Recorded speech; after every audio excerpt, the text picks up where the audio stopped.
Hello, good afternoon, everyone. It's a pleasure to have you all here today. My name is Marina Garde, Assistant Director of NYU's King Juan Carlos Center, a center dedicated to Spain and the Spanish-speaking world. On behalf of Jordana Mendelson, Director of the Center, Laura Turregano, Special Projects Officer, and Juan Manuel Avila, our Public Humanities Fellow, who has been vital in supporting our efforts during this semester, I extend a warm welcome to our Andrés Bello Chair, Latin American Cultures and Civilizations, Mario Rufer, for this today's symposium. Mario Rufer has been building upon this symposium with two prior lectures here at KJCC. The first one delved into topics of history, memory, community, and the perception of time, emphasizing the restoration of memory and alternative perspectives on history. The second public lecture explored the intersections of state, violence, and culture in Mexico. These two talks, along with his graduate seminar, have converged into the rich theme of our two-day symposium: tales of time, images of memory, archives, evidence, connections. A very suggestive title encapsulating several ideas, including the need for Latin America to reassess its relationship with the past and the various temporalities that have shaped its history. These conceptual explorations resonate closely with some of the work of our previous Andrés Bello Chair, feminist Verónica Gago. Mario Rufer is a historian trained at the National University of Córdoba, Argentina, and a PhD graduate in African Studies from El Colegio de México. He is currently a full research professor at the Universidad Autónoma Metropolitana in Mexico. His research interests span cultural studies, post-colonial criticism, and the social applications of the past and temporality, including nation and public history, archives, memory, museums, heritage, and disruptive perceptions of time. His books as author or editor include La Nación en Escenas, Memoria Pública y Usos del Pasado en Contextos Postcoloniales from 2010, La Colonialidad y sus Nombres, 2022, and you can see a more extensive bio in the program that you have outside. A special thanks as well to Professor Josie Saldaña, whose role in nominating Mario Rufer for this prestigious position deserves our gratitude. It has been both an honor and a pleasure to have Mario with us this semester, and I eagerly anticipate the discussions that will unfold during this symposium. Please join me in extending a warm welcome to Mario Rufer.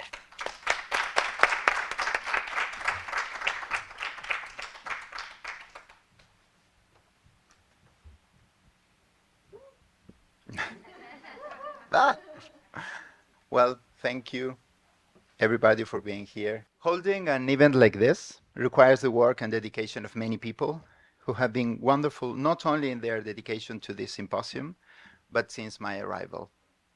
I would like to thank them first. In the second lecture I gave last October 26, I repeated several times the question, what's in a place?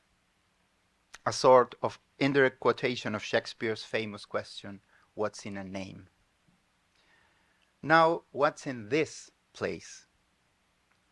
The KJCC, I believe, is a space built on work, responsibility, and affection. It's not so common to find that combination at a prestigious institution like this. Therefore, my enormous gratitude goes to NYU for this semester here, but above all, to the people who make the KJCC. Jordana Mendelson, the director who, with an enthusiasm that is foolproof, was always available to make sure that everything went well and that could always work in the conditions I needed. In my classes, in my conferences, in this symposium. Thank you very much, Jordana, for your time, for your warmth, courage, and for your constant dedication to the center.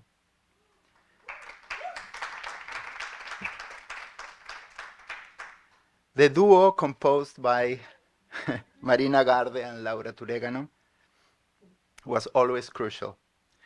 with Laura since our Zoom meetings like 2 years ago, I think, during the tarde stress, during the pandemic. Thank you for all your support always.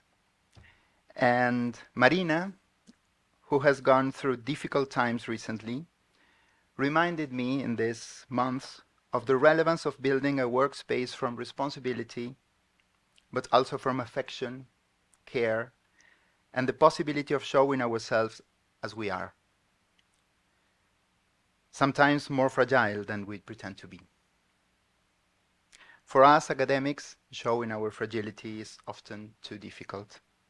Thank you for everything, Marina, for the ideas, for the patience, for the smile in the mornings. Last but not least at all, a special thanks to Juan Manuel Avila and Sara Padilla, KJCC fellows. Graduate fellows is the official name they have, but in this month I found in them, in the office next to mine, two wonderful, sensitive, and intelligent young colleagues with whom I have not only talked about plane tickets, fees, and agendas, but also about literature, art, Latin American politics, and of course, food. When I return to Mexico, I know I will carry in my luggage their recommendation of what to read and to see. But I will also carry the memory of our laughter on New York autumn afternoons. Thanks also to Jackson and Maya for the constant and pleasant support in every shared space. There's no institution without its people, and this center is worth as much as its people are worth. Now, finally, thanks to you, to all of you who are here for the symposium, to those who came from far, far away, from not so far away, from right next door. Several of you are dear friends in life, but you all have something in common. I admire your work, and at some point in my career, you taught me something valuable to think about. It's great to see you here, really. Thanks to NYU and the KJCC for making it all possible.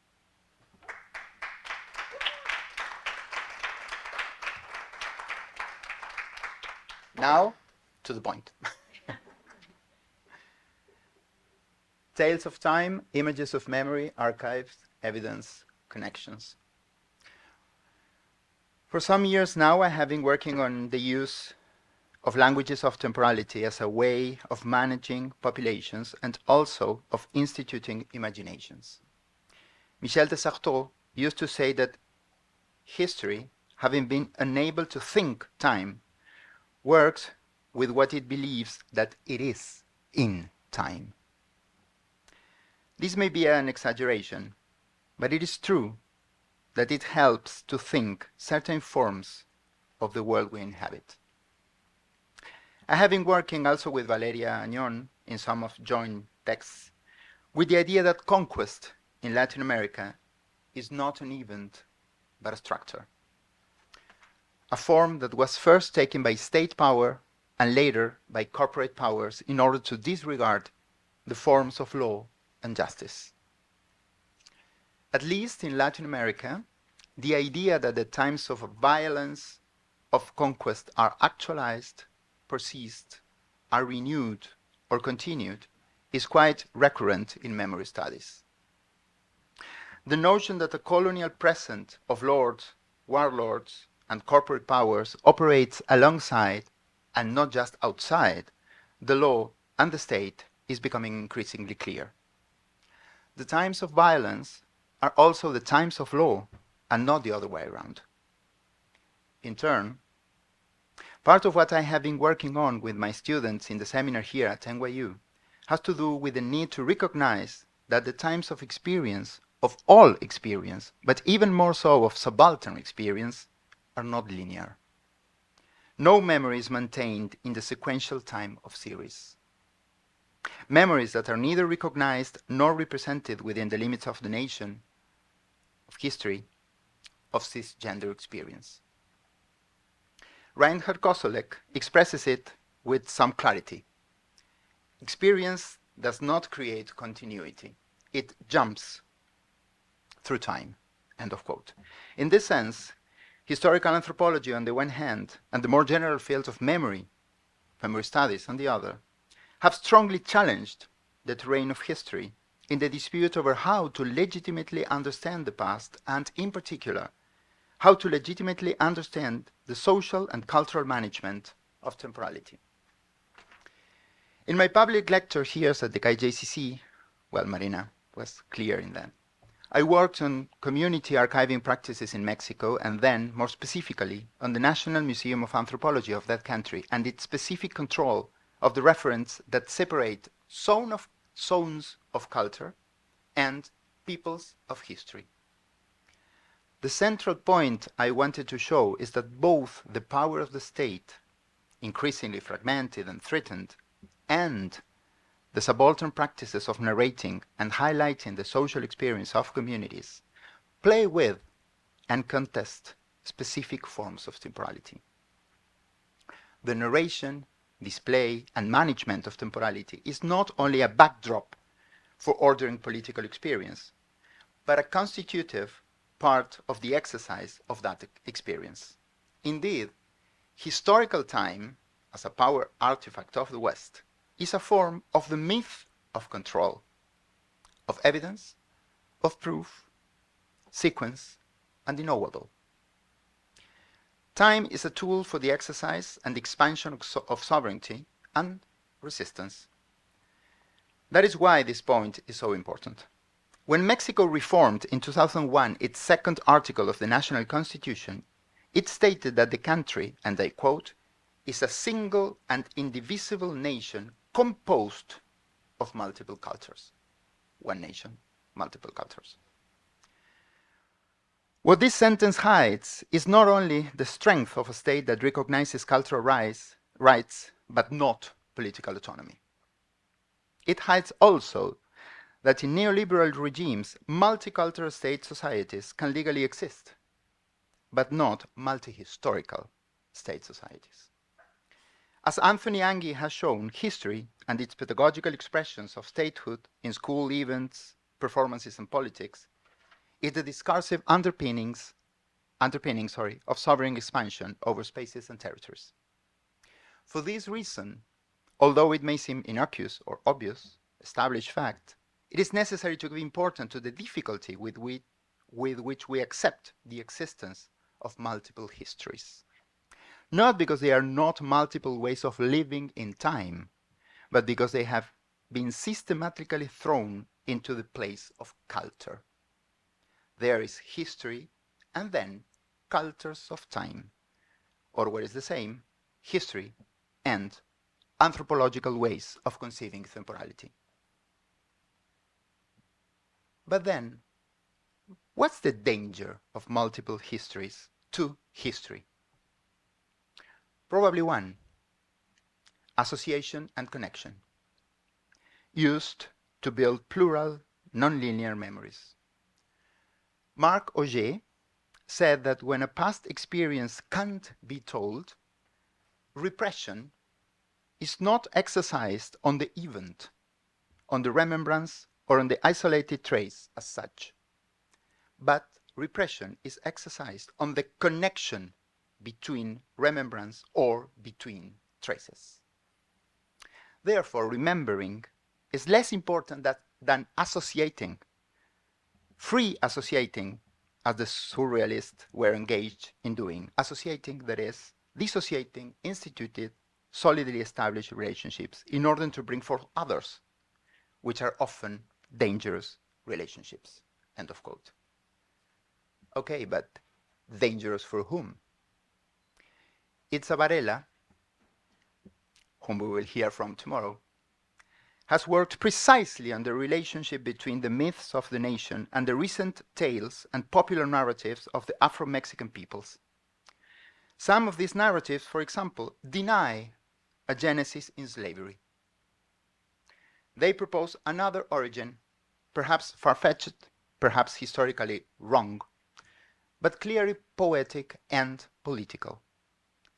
And let us wonder, in this gesture of the Afro-Mexican peoples, for example, saying we are not slave descendants, in this gesture of showing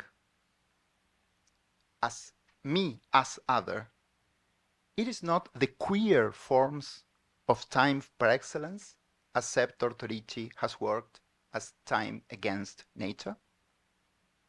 It is not in this gesture of the irrational myth the way to produce the dialectical image and show us the violence of modernity to hide the precariousness of our heroes, our truths, our histories. I have spoken here using the words tales and myths. I want to be clear. By myth, I mean Roland Barthes reference. That is, myth is not a lie, not a discursive patina that hides an impossible truth or a real political structure. Barthes simply said, myth is a speech. El mito es un habla. A speech, a meaningful structure, a precise way of telling a story that above all must be believed. The question then is, what narratives of time do we believe in today? What are the narratives of the Latin American archive? The violence of modernity has been denied to us as a constant time of experience. Violence appears as exogenous, rare. It comes always from elsewhere, from the guerrilla, from subversion, from the narco, from the Malone, from the Indian, from the madman. But our defeated heroes were also beheaded, as Christina Piffer reminds us in some of her works. The gestures of what is erased from the national time also carry the symptom of murderous, modern, state, and sovereign violence. Doña Carmen, a mestiza cook from Veracruz in Mexico, told me almost 10 years ago in Jamapa, Mexico, the following, and I'm quoting. Let's make an archive of what we don't have, of all that history has denied us. End of quote. Let's make an archive of loss, a way of not being captured by the multicultural discourse of the magical city, the Indian relic, the artisanal mestizo. Loss requires a different imagination of time. What is lost is not only what is gone, it is also what remains with us as unforgettable. A memory of loss demands what Claudia Zapata, who is here with us, called in her recent book, Critique of Multiculturalism, recovering the discourse of cultural otherness as an artifact of power. End of quote. How thus can we constitute an archive of loss? What images do we need in it? Emanuela Borsaquielo, who is also here with us, has developed this work with feminist archives in Ciudad Juárez with a central question. When we talk about violence, the archive must be thought of not only as the residue, as the trace, but also as a gesture of listening. When I spoke with Doña Carmen in Jamapa, Veracruz, she had already answered my questions about how we constitute an archive of loss. After proposing a museum of loss, she told me, the important thing, maestro, is not to recover all that. The important thing is that our children and grandchildren can choose what to lose, because we have to learn how to lose. End of quote. Ese dolor que fuimos buscando tumbas, siempre buscando tumbas en primavera, cantaba Mercedes Sosa. El dolor que fuimos siempre buscando tumbas, fuimos siempre, o sea, somos. Valeria Añón has repeatedly wondered about the discursive weight of what we call the past in the formation of rhetorical figures about our societies. The past count less as that which precedes us than as that which weighs in discourse, that which is iterative, different, and repeated at the same time. The Slovenian philosopher Slavoj Žižek said a phrase that I find revealing when it comes to thinking historically about violence. He said that Theodor Adorno's famous idea that poetry is not possible after Auschwitz needed a correction. What is not possible, according to Žižek, is prose, la prosa.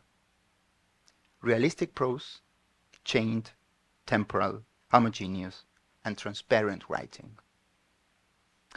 Witnesses and survivors of crimes against humanity can hardly refer to facts as a clear, precise chain of events. They speak in ellipsis, brevitas, oxymoron, connective times. They use metaphor and juxtaposition of tenses. Because they are confused? No. Because poetry in the broadest sense implies the connections of time and its rarities. What are the archives of this poetics composed by? I cannot end this brief intervention to open the symposium without saying that I come from that country, from that pain, de ese dolor que fuimos buscando tumbas, Argentina. There, in the next 3 days, society will be able to choose the return to phantasms that we know very well as facing with others that we can hardly imagine. We speak about the figures of return, repetition, and haunting, topics that Rosaura Martinez has worked with precision and imagination in many of her texts. I know that this is not the place to reflect on it, but this is the place to reflect with it. Because this is not about Argentina, not just about Argentina or the Middle East or the political right wing that is coming like an avalanche. I think it is about asking ourselves if it is true, as Hans Stoller says, that in academia we have lost the ways of naming the time we are experiencing nowadays. And if so, it's good to think about what we propose to do about it from the universities, from the classrooms, from our research. In these 2 days of Tales of Time, we want to ask ourselves some questions about what tales we need, if we still need them. What form do they take? What will we base them on? What archives will we privilege? And what objects will we focus on? At the Ekurhuleni Community Archive, when I worked there in a township in South Africa in 2006 and 2009, Tatamkilo Motsisi, a writer I did not get to meet, had written a small sign on his desk saying the following: people cannot directly choose their future, but they can choose the ghosts with which they want to be joined to that future. Choose your ghost. Choose what you won't be able to look at head-on and create a tale about it. Perhaps in this choice lies the need for new narratives, for archives of loss, for erotic stories that relocate the possibility of desire, sensuality, and pleasure at the very center of politics in terms of contradiction, anachronic images, and rebel connections. Thank you.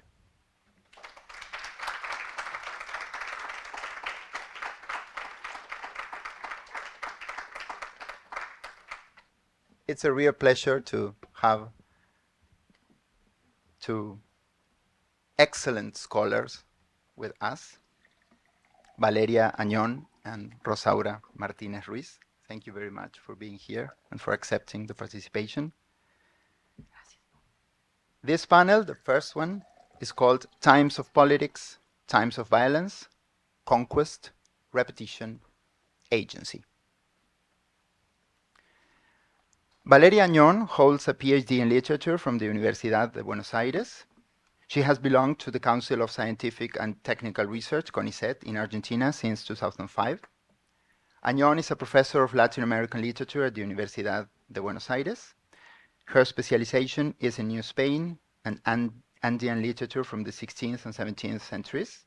Additionally, she has conducted theoretical and critical work at the intersection of cultural studies and colonial studies, as well as in critically reviewing post-colonial and decolonial theories in Latin America and the Global South. Rosaura Martinez Ruiz, on the other hand, is a professor of philosophy at the UNAM, Universidad Nacional Autónoma de México, and a visiting scholar at Columbia University. Her main field of research is contemporary ontology with particular emphasis on questions of subjectivity. Her new project is about time, repetition, and forced disappearance in Mexico. She is the author of Freud y Derrida, Escritura y Psique, from 2013, among other works and articles. In 2017, she was awarded with a Research Prize in Humanities by the Mexican Academy of Sciences, and she was a Fulbright Scholar in 2019. Thank you so much for being here. And, sorry. Gracias a vos. Exacto. De nada.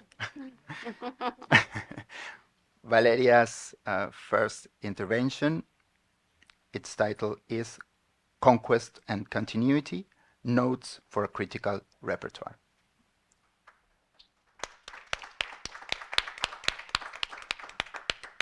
Well, I will read my presentation in English, pero voy a hacer los agradecimientos en castellano. Y les pido perdón desde ya por mi inglés chapucero, haré lo mejor posible. Bueno, primero quiero agradecer muchísimo a quienes han hecho posible este encuentro que esperé con mucha alegría y con mucha expectativa, y a todos los que están aquí acompañándonos en estos 2 días que espero que sean de discusión y de la posibilidad de pensar juntos, de pensar en comunidad, que es la única manera, creo yo, de pensar. Y quiero agradecer muy especialmente a mi colega y a mi gran amigo Mario Rufer, con el que venimos caminando hace más de 10 años, ya como 15, fácil, e intentando pensar juntos. Para mí siempre es un honor inmenso estar con él y trabajar con él. Traje algunas diapositivas como para que me puedan ir siguiendo por si no se entiende muy bien lo que leo, y voy a tratar de leer lento, ¿sí? Conquest and Continuity, Notes for a Critical Repertoire. Notes on the Tale of America. Antes de ser un país, Chile fue un poema, Raúl Zurita. Before being a country, Chile was a poem, La Araucana. Before being a territory, America was a tale. And when I say America, I mean the whole continent, not just the Latino one. As a tale, as an invention, as a desire, America embraces the power of the unknown, hoped and imagined, as well as the possibility of countless richness and fame. However, through the centuries, America has also been characterized as a lost, hopeless place. In this presentation, I would like to address the possibilities and limits of America as a concept and of the American archive as a founding discourse in a diachronic perspective intertwined with the concepts of colonial violence, crisis, and time. As this conference is entitled Tales of Time, I would like to begin by asking ourselves what is the tale of time that American Archive proposes and invents? What is the specific texture of this representation of time? And moreover, what we can understand about time by confronting it with other conceptions and visions that articulate American literature and images from the 16th century to the present. Before entering our subject, 3 dimensions I would like to remark. Firstly, the idea that time, as we know it, is also an invention and a sort of myth, connected to the very foundation of modernity and its novelty, change, and crisis. In this regard, America plays a central role as it is, as the Argentinian philosopher Enrique Dussel pointed out in his book El Encubrimiento de América, The Cover-Up of America, at the very genesis of modernity, especially at the genesis of a very specific idea of subject that persists through the centuries to the present. Secondly, the tension between continuity and rupture, and the very delusion that sustains modernity. That is the idea of a complete rupture with the past, a sort of schism that marks the end of an era and the beginning of another era completely different, free from the structures and vices of uncivilized times. Thirdly, the belief that in these tales that constitute the American literary and historical archive remains the answer to the question about time, continuity, and coloniality that haunts our present. To address these questions, I would like to propose a brief tour through a repertoire that appears nowadays in critical and literary studies. I organized this presentation in a series of notes connected to this repertoire. My thesis is that crisis, coloniality, and violence are the three dimensions that organize the stereotypical approach to the images of America and its subjects. Moreover, these three dimensions exhibit the impossibility of a total rupture, of a tabula rasa, and the astonishing persistence of something called the past. Notes on crisis and time. Crisis seems to be part of American history since its beginning as such, yet it was not named that way. But in a retrospective and certainly anachronistic perspective, there is a founding crisis that began subtly when Colón arrived in Guanaini in 1492. And it had two critical moments that metonymically and metaphorically represent how crisis would develop and would be conceived onwards. So, let me tell you two stories. On September the 8th, 1590, the Spanish captain Hernán Cortés and his 400 men arrived at the coast of Mexico, and after some battles with the locals, they founded the first Spanish city on this coast, the Villarrica de la Veracruz. It is to be noted that in the very name there are two ideas that legitimated the conquest: the evangelization, the economic profit. 2 years later, and after a very complicated process, with plenty of backs and forth, on August 13, 1521, Mexico Tenochtitlan fell, and his main ruler, the Tlatoani Cuauhtémoc, was imprisoned by the Spaniards. He would be assassinated by Cortés 3 years later during the expedition to the Higueras, Central America nowadays. That was, in my view, the fundamental crisis of the Mexican Empire, which meant it was the end of the world known as such and the beginning of something different, not yet defined. Still, the word crisis did not appear neither in the chronicles nor in the codices or different texts during the 16th century regarding America or connected to it. Later, on November 16, 1532, the so-called Cajamarca encounter took place in Cajamarca, Peru. It gathered Spaniards ruled by Francisco Pizarro, an illiterate but yet powerful captain who was inspired by Cortés' conquest and mainly by the richness and wealth of the Mexican Empire. They encountered Atahualpa, one of the Inca's rulers, and confronted him to the military and Catholic power. The priest, Fray Francisco de Valverde, handed Atahualpa a Bible, but the Inca threw it away, saying that the book had nothing to tell him. It is a metaphor, of course, and also a pretext for the violent conquest that followed. In fact, Atahualpa was murdered some days later. From that moment on, a long war among Spanish and Incas and among Spanish themselves developed during almost 40 years. The Andean surface changed forever. Yet the word crisis did not appear in the 16th century chronicles in the Andes. I mean, there is a complete founding crisis, but it is not named as such. As a matter of fact, founding crisis is signified by images of silence in the chronicles. Two examples, one from the loser sides that gave their testimonies to a priest called Bernardino de Sahagún in 1545. Another from the winner's side, the true history of the conquest of Mexico, written by Bernal Díaz del Castillo, a soldier in 1568. Images of silence connect both. When Mexico Tenochtitlan fell, Tlatelolcas referred to it and its people as speechless. Y se vino a aparecer una como grande llama. Cuando anocheció llovía, era cual rocío la lluvia. En ese tiempo se mostró aquel fuego, se dejó ver, apareció cual si viniera del cielo. Era como un remolino, se movía haciendo giros, andaba haciendo espirales. Iba como echando chispas cual si restallaran brasas, unas grandes, otras chicas, otras como leve chispa. Como si un tubo de metal estuviera al fuego, muchos ruidos hacía, retumbaba, chisporroteaba. Rodeó la muralla cercana al agua y en Coyonoacasco fue a parar. Desde allí fue luego a Medio Lago, allí fue a terminar. Nadie hizo alarde de miedo, nadie chistó una palabra. Nobody said a word. Bernal Díaz, in his portrait of this very moment, affirmed: llovió y relampagó y tronó aquella tarde y hasta medianoche mucho más aguas que otras veces.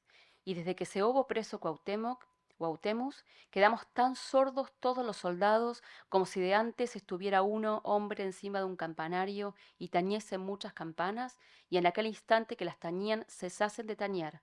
Y esto digo a propósito, porque todos los 93 días que sobre esta ciudad estuvimos, de noche y de día, daban tantos gritos y voces unos capitanes mexicanos apercibiendo los escuadrones y guerreros que habían de batallar en las calzadas.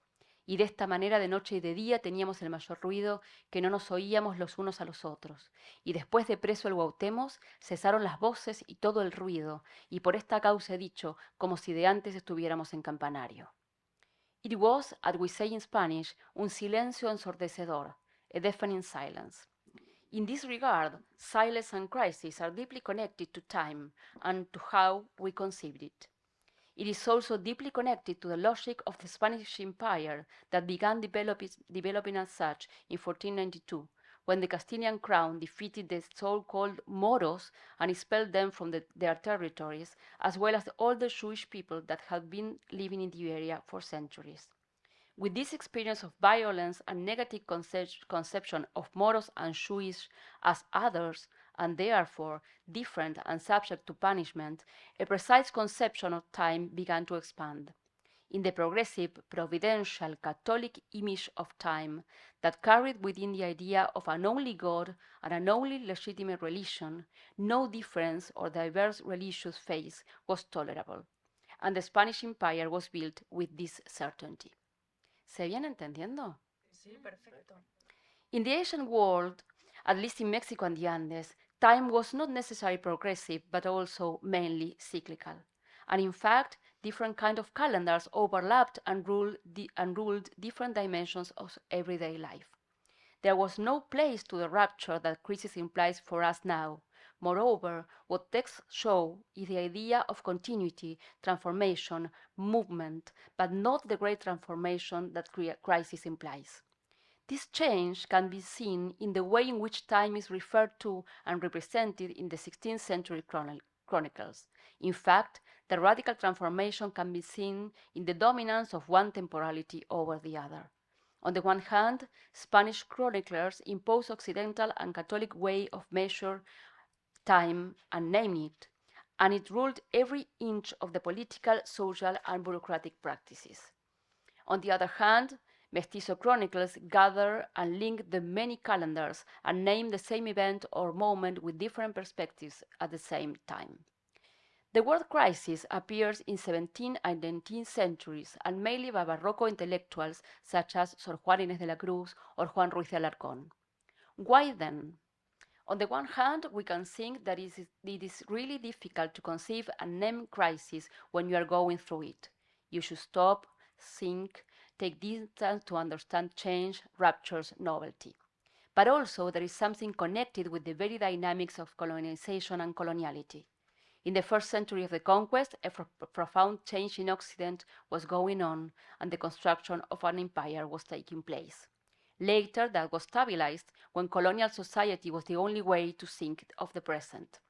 Then, the past could be told within the historical frame, and the founding moment of colonization could be conceived as crisis. Moreover, modernity as we know it is structured itself during the so-called Enlightenment, but strictly began in the 15th century with the New World encounter and conquest. Modernity was founded by the radical change, a rupture in the way space, time, and humanity is conceived. El mundo es poco, as Cristóbal Colón puts it in his account of his first journey. shows exactly how this new world encounter affected a whole idea of the world and the humankind. In fact, one thing is crisis and another one is to analyze and name it. Moreover, the very word scarcely appears in indigenous discourse. It is used and underlined in the media and the mainstream representative. So, what defines crisis in America? Not change and movement, but in fact a radical change, and the idea of novelty connected to the difficulties to name it or understand what is going on. It is like a punch that astonishes and stuns people and works for the benefit of those who are not stunned by it. That leads us to think that modernity feeds on crisis. It feeds on its logic of rupture, novelty, major change, and a progressive conception of time. That is why other temporalities, overlapped or cyclical, have no space in this world or are relegated to the margins. I am thinking of different epistemological ways of conceiving crisis or of not conceiving it, and also of domination and inequalities.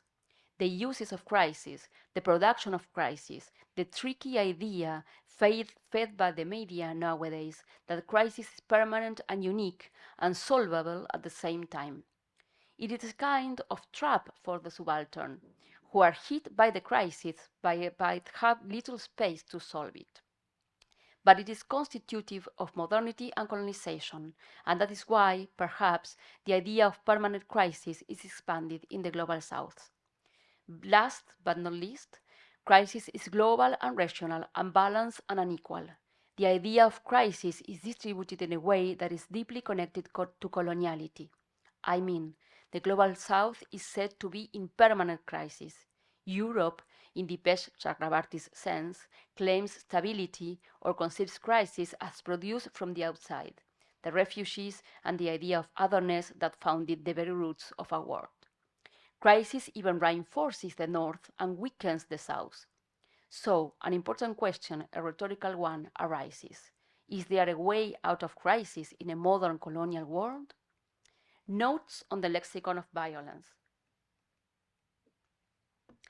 Yo no estoy completo de la mente, es una cita de la novela Insensatez de Horacio Castellanos Moya. As I have pointed out earlier, crisis and violence are deeply related in the American culture archive. As it can be seen from a diachronic perspective, this connection takes place at the very beginning of the American archive in the 16th century, and it shapes many of the discourses and images that represent this territory from then on. In this regard, colonial discourse is based on war speech and polemic speech and reproduces the logic of coloniality. War speech has many uses. It defines an affected community in which national identities are founded. It also establishes allies and enemies, we and others, with whom or against whom to identify. It also organizes a semantic field based on ideas of fight, heroism, courage, masculinity, and in which notions connected to care and affection remain relegated to a feminine domestic world. War speech that founds the ethos of the colonial American archive since the first Conquest chronicles persists today, even when the effective conquest is history. This is because war speech is used to address any situation that evokes antagonism and social inequality.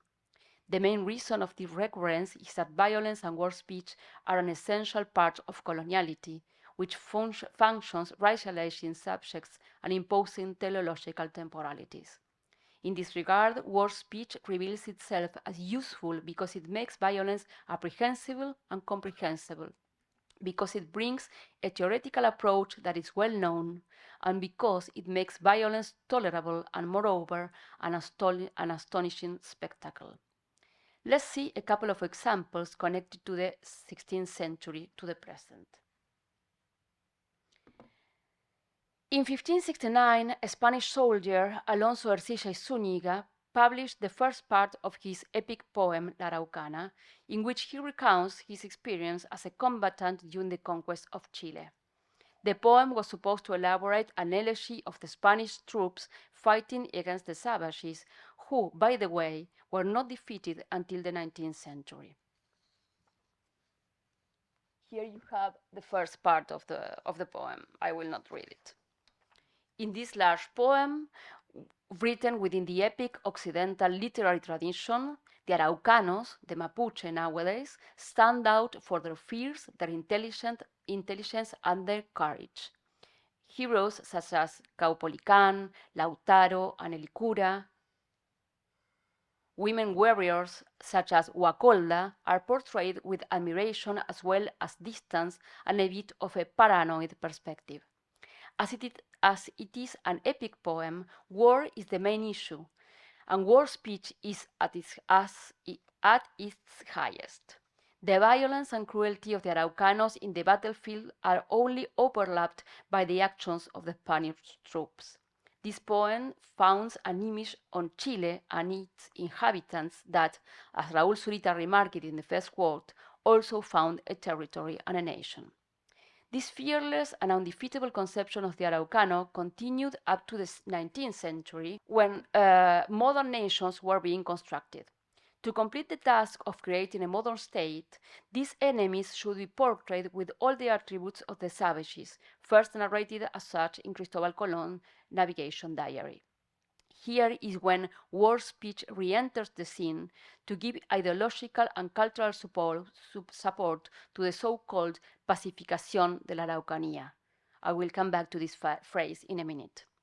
The logical correlation between violence, cruelty, and savagery of the Araucanos gave ideological argument to an extermination plan conducted by the Chilean army that included massacres, slavery, and unthinkable tortures. Among these, a peculiar one, the aperreo, which means to kill indigenous population by using mastiffs, a custom introduced also by Cristobal Colón in his second journey. This conception of the Mapuches extended to Argentina, where a large population of Mapuches, deeply connected to the Chilean indigenous people, were also slaughtered by the Argentinian army in the so-called Conquest of the Desert, commanded by the president Julio Argentino Roca at the end of the 19th century. Although these images were never erased, 8 years ago, during a right-wing government in Argentina, the Mapuche danger, el peligro Mapuche, re-entered the scene.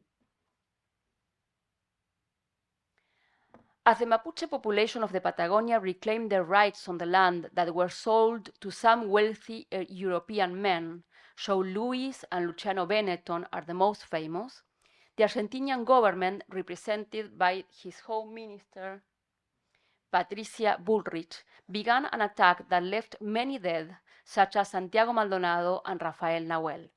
In national media, as well as in social media, discourses that portrayed Mapuches as violent, foreigners, and savages were overwhelming. The Home Minister called them guerrilla Mapuche Iraní, a strange phrase that condenses the experience of the urban guerrilla during the 60s and the 70s, the stereotypical representation of the Mapuches and the connection to the attempts to join Jewish institutions, the Israeli embassy in 1993 and the AMIA in 1994 in Buenos Aires, in which Iran was supposed to have been involved, and a controversial accusation to Cristina Kirchner, twice president of Argentina, and to whom Patricia Bullrich has a deep enmity. This extended account connects to the second example I would like to offer today. It has to do with the word pacification or pacificación that appears at the beginning of the second letter that Hernán Cortés, conqueror of Mexico in 1521, sent to the Spanish Emperor Carlos V as an account of his duty. In this letter, Cortés speaks about conquest and pacification to represent his actions in a territory that in fact was in no need to be pacified until the Spanish troops arrived. Nevertheless, the complete syntagma interlaces conquest and violence to a legal argument about the just arguments for the war that is implied in the word pacificación.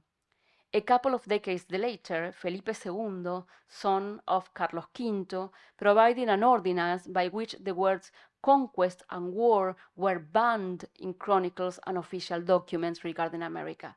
These words should be replaced by the word pacificación.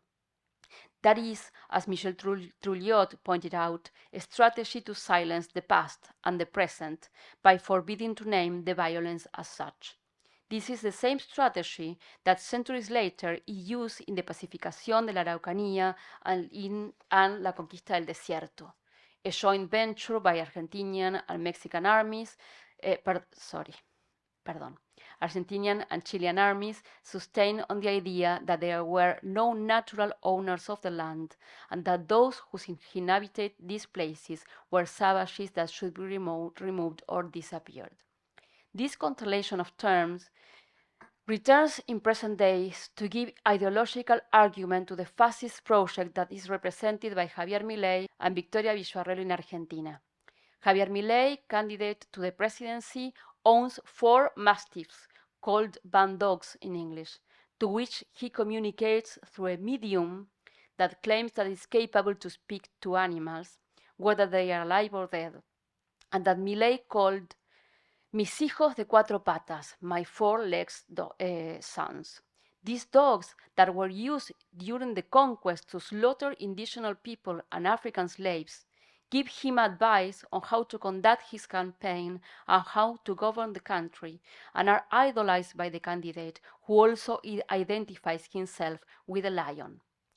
The vice president candidate is Victoria Villarruel, a fascist known for her nationalism of the last dictatorship in Argentina, and who used to visit Jorge Rafael Videla in jail, the cruelest dictator who died imprisoned in 2013, among other genocidal military like this one. Regarding the last dictatorship, she affirms that las Fuerzas Armadas lograron pacificar la Argentina en 3 años. The army forces managed to pacify Argentina in 3 years. She also added in an interview given to a mainstream television program last week that it is impossible to solve a devastating country without a tyranny. ¿Cómo pensás resolver un país devastado si no es con una tiranía? These discourses have a direct impact in the society, and their followers have been insulting and threatening with death politicians, artists, citizens that support the Peronista candidate Sergio Massa. These examples let us go back to our thesis. Stereotypical images of America and its inhabitants are constructed and persist in the American archive. It is possible to identify a lexicon of the violence that gives ideological support to the conquest and spoliation of the continent throughout the centuries. The rhetoric of radical rupture with the past, represented by the crisis of the conquest and the crisis of the nation, is a ploy to silence the connection between these experiences and representation of violence. But they come back with all their devastating power. The fiction of time as a progressive and linear conception that leaves the uncivilized behind is the most powerful tool to silence the continuity of a founding violence. It seems impossible to understand our contemporary crisis of representation if we do not relink concepts, experiences, and images. And here are my final remarks, making the connections. To finish my presentation, I would like to go back to the idea of the tale of time that gathers us together today, and to the quote of insensatez that opens this section. Yo no estoy completo de la mente, says a Guatemalan native when he recalls the massacre of his entire family by the army during the civil war that took place in the 80s. This metaphor sums up the experience of interruption, loneliness, and silence that founds colonial violence. Maybe it's time to reconnect the words that haunt our present days in an effort to understand the violence and to defeat it. Gracias. Thank you so much, Valeria, for this interpeeling presentation. Well, now we'll have time to Q&A and the conversation after Rosaura's presentation. Then we move to Rosaura Martinez Ruiz with the lecture In Search of the Agency Seized, Reflections on Trauma and the Time of Repetition. Thank you, Rosaura. Sí se oye, ¿verdad? Este micrófono, ¿sí? Bueno, igual que Valeria, voy a agradecer en español primero a Mario por por la oportunidad de conversar con todos ustedes y con todas ustedes hoy y mañana. Y bueno, y también al KJCC de NYU, muchas gracias por hacerlo posible. Y bueno, yo había escrito un trabajo súper largo. Entonces, cuando decidí cortar, corté como la parte del análisis teórica de todos los conceptos que están en el título, en el programa, y decidí mejor solo leer aquí la parte del análisis situado del caso de un trauma que México está padeciendo hoy, ¿no? El trauma de la crisis forense y bueno, y que evidentemente es un trauma que toda la región compartimos, que compartimos también con España. Y bueno, me voy a solo concentrar hoy en las buscadoras, en Mexican Antigonies in Search of a Stolen Morning. Since Mexican ex-president Felipe Calderón militarized the country upon declaring a so-called war against narco-trafficking, extreme violence in Mexico has increased drastically. In fact, the military deployment under the guise of pacification has had the opposite effect. We have been witnesses to the complicity between cartels and military forces, as well as to an increase in cases of forced disappearances, human trafficking, and femicides. Faced with the state's negligence and inability to respond by searching for those who have disappeared, many Mexican women have organized into groups to search throughout the national territory. They have learned to recognize the smell of death amongst all the land's aromas, as well as the difference between intact and disturbed ground. They have learned to find and handle human remains with the necessary caution to enable latest analysis. Some of them, such as Yadira Gonzalez, have even become certified forensic anthropologists. They have also become antagonists against their will. As Antigona Gomez or Diana Gomez said, I didn't want to be an Antigone, but it's what life made me become. The Mexican buscadoras are Antigones in search of a stolen morning.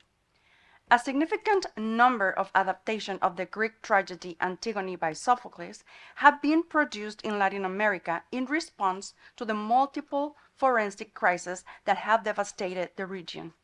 From the dictatorships in the Southern Cone in the 70s to the different armed conflicts in Colombia, Peru, Guatemala, and El Salvador, amongst others, and now particularly in Mexico, since the country's militarization, Latin America has been the region of a systematic history of forced disappearances, including systemic killings of women in Ciudad Juárez, many of whom were also registered as missing people. The number of adaptations of Antigone that has been produced in this region stands out above all because of the difference between the story of the Theban and Latin American Antigones. The Greek Antigone has the body of her brother and knows exactly how Polynices died, whereas the majority of Latin American Antigones are family members of the disappeared that search for the body, alive or dead, of their loved one and the truth about their fate. Antigone of Thebes demanded a dignified ritual for her brother. Antígona Furiosa, la Antígona Peruana, Antígona González, and Antígona en Juárez demand the materialization of the absence of their loved ones and a human sepulcher. In his text, Mourning and Melancholia, Freud argues that the crucial difference between these two psychic phenomena is that mourning takes place when the subject who suffers knows what they have lost. Contrarily, not knowing what had been lost, or in the case of Latin American Antigones, not even knowing if they had lost something or not, sentences the subject to a melancholic condition. As Freud points out, and I quote, this would suggest that melancholia is in some way related to an object loss which is withdrawn from consciousness, in contradistinction to mourning, in which there is nothing about the loss that is unconscious. End of quote. This does not mean that Latin American Antagonists are not aware of their loss, but that for Freud, unconscious melancholia is not necessarily the lack of the object per se, but that which was lost along with it. The patient knows whom they have lost, but not what they have lost in that loss. The uncertainty imposes a suspended temporality and the suffering of a pain that is infinitely prolonged. Following Freud, it is clear that the mourning of the Latin American antagonists has been rendered impossible, since they don't know if they have lost someone or not. But according to this same theory, the difficulty of mourning becomes enigmatic for the Greek heroine. If Antigone of Thebes has her brother's corpse and knows the truth about his fatal end, why does she continue to grieve? Freud is mistaken on a key point. Mourning is collective, or it is not mourning. The truth is essential for social, political, and restorative justice, since its concealment obstructs the opening of a future to come. But it is not enough. What can only mourn if loss is recognized socially and collectively as such. The pain of mourning the bereaved must be registered as the sorrow of a subject member of the polis. What the Theban Antigone and the Latin American Antagonists have in common is that their laments and their loved ones are not recognized as part of what is shared. It is true that all the Latin American women are citizens, but some are so only on paper. All the Antagonists in the world have been women whose citizenship has been denied a priori or de facto. For them, there is neither a legal nor a customary right to mourn.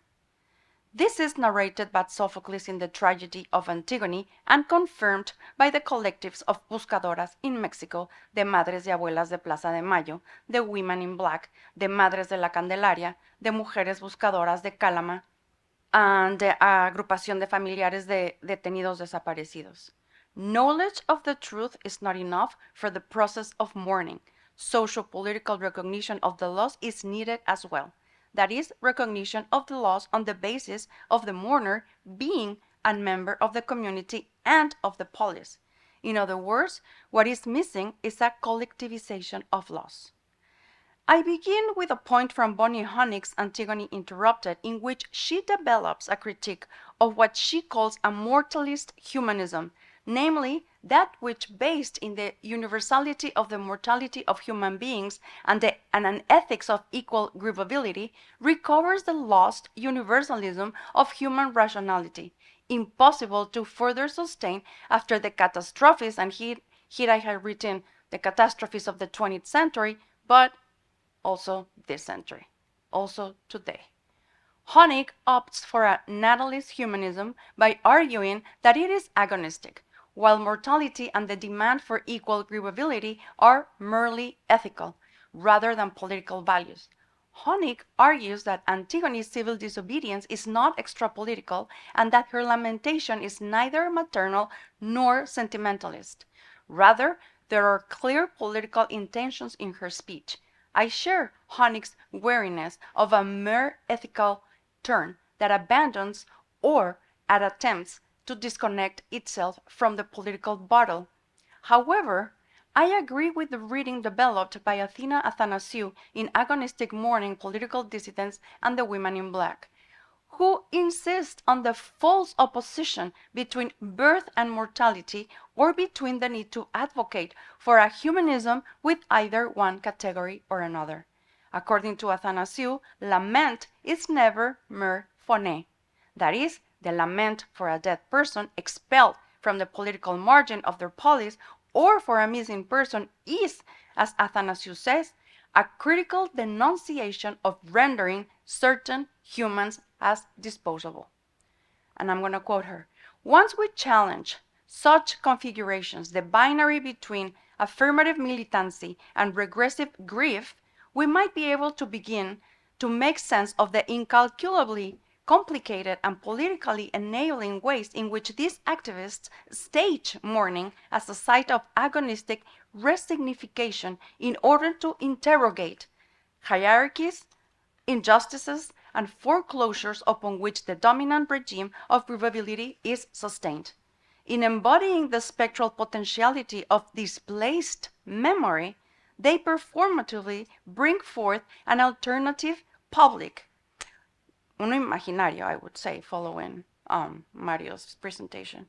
However, suffused with friction and precariousness, which redefines the ways in which people come together and go to pieces in public. End of quote. In this sense, the battle to recognize mourning as worthy of attention is, following Judith Butler here in The Force of Nonviolence, the fight against a differential and unjust allocation of grievability. It is a political act that denounces and intends to subvert a bio-necropolitics that cynically perceives some humans as essential members of society and others as replaceable. And I'm going to open apartado. The Mexican Antigones as bad victims in search of a stolen mourning. Freud failed to understand mourning in terms of its socio-political scope. Had he paid more attention to Antigone and a little less to Oedipus, perhaps he would have realized that his theory of mourning did not acknowledge decisive spaces of collective recognition of the community and of the public sphere regarding loss. Antigone of Thebes calls into question this precise point in psychoanalytic theory, since the heroine knows the fate of her brother, Polynices, and additionally is in possession of his cadaver. In her laments, we hear that she knows what she has lost, according to Antigone, an irreplaceable member of the family, and still so she continues to lament. And she says, "One husband gone, I might have found another, or a child from a new man in the first child's place, but with my parents covered up in death, no brother for me ever could be born. So such was the law by which I honor you, but Creon thought the doing was a crime, a dreadful daring, brother of my heart." End of quote. In her lamentations, there are two fundamental demands. First, a dignified sepulchre for Polynices. This would be a human grave, says Antigone, which in addition to preventing the corpse from being devoured by predatory animals, is defined as a rendition of honors in Thebes, her hometown, a place that she considers her polis. And I quote, "O town of my fathers in Thebes' land, O gods of our house, I am led away and must not wait. Look, leaders of Thebes, I am lost of your royal line. Look what I suffer, at whose command, because I respected the right." End of quote. The discrediting of Creon, and the second demand is the discrediting of Creon as a mediocre and cruel king. Addressing Creon himself, Antigone replies, "And yet, what great glory could I find that giving my own brother funeral? All these would say that they approved my act, did fear not mute them. A king is fortunate in many ways, and most he can act and speak at will." End of quote. Since 2012, different Antigone's collectives have organized throughout Mexico. Many declare that they are not looking for those guilty, that they are just looking for their children. I would like to pause to analyze this demand to just look for the disappeared rather than the perpetrators. What does it mean to just look for? Is it possible to only look for the body and fate of the disappeared when this function should be assumed by the state? My argument here is that beyond the extra-political intentions of the buscadoras, their concrete intervention, material, literal, in national territory, is a political action, since their searches have transformed the history and destiny of Mexico, even beyond their possibly extra-political intentions, or this statement just being a safety strategy. Their searches have discovered the culprits, organized crime, the so-called war on drugs, the inefficiency and collusion of the state, the patriarchal culture of Mexico. In short, beyond their chants, their buscadoras are political agents. Their lament and their action have exposed a forensic and security crisis in our country and the corruption of the Mexican narco state. I would like to propose, on the one hand, that the Mexican Antigones have been forced to assume the functions of the state, meaning their search should not be interpreted as an act that is merely maternal or loving, as if it were extrapolitical. Additionally, I seek to denounce the perversion of this tendency by certain media and in large part public opinion that call for empathy with the lamentations of these women, as if their actions were beyond all agonistic space. The tragedy of systematic forced disappearances is not exclusive to certain families with certain vulnerabilities. In our context, the appeal to empathy is a sentimental denial of this forensic crisis as a national emergency. Public mourning cannot be reduced to a mere lament that seeks empathy. The point here is that the struggle for a collective mourning is simultaneously the denunciation of a differential allocation of human value in life and death. Therefore, I have decided to call the Mexican buscadoras bad victims, since their activism and the search of their own collective mourning as political agency does not negate their victimhood within a framework of systematic violence, product of an alleged war against the state's negligence and narco trafficking. They are rebel victims, disobedient victims. They subvert their passive position without undermining their grieving of absent loved ones. Thus, grievability is not a mere ethical call before death. Rather, it includes the denunciation of a differential allocation, racist, sexist, homophobic, nationalist, and so on, of the value of a human's life. This differential allotment does not exclusively refer to an afterlife, but also to the care of life as biologically and ontologically vulnerable. That is, that politically requires the equity of understanding all life as worthy of being safeguarded, protected, and cared for. In this sense, vulnerability is not a threat that should or could be overcome. Instead, it must be equally protected. What a public lament denounces are the frameworks that produce social norms valuing some humans over others. It's therefore these frameworks that must be criticized and resisted. With this I mean that the demand concerns an equitable protection in life and death. In other words, there's an unfair distribution of vulnerability, and that's what the exploitation of some lives and deaths over others shows. Thus, this economy of precariousness is what must be subverted. I would say that what Honey calls Butler's moralist humanism, and that she considers ethical and extra-political, is an agonistic grievability in which mourning is a political figure of catachresis, since it critically articulates itself with a denunciation of the unequal allocations of grievability. Following Butler in Antigone's claim, kinship between life and death, Antigone is a critical agent of political catachresis. And I quote Butler, Antigone is the occasion for a new field of the human, archived through political catachresis, the one that happens when the less than human speaks as human. End of quote. But why catachresis and why political? When Antigone of Thebes disobeys Creon's edict, she acts and speaks as if she were a man, thereby subverting her place as victim and woman. And I quote, I am no man and she the man instead, if she can have this conquest without pain. That was Creon.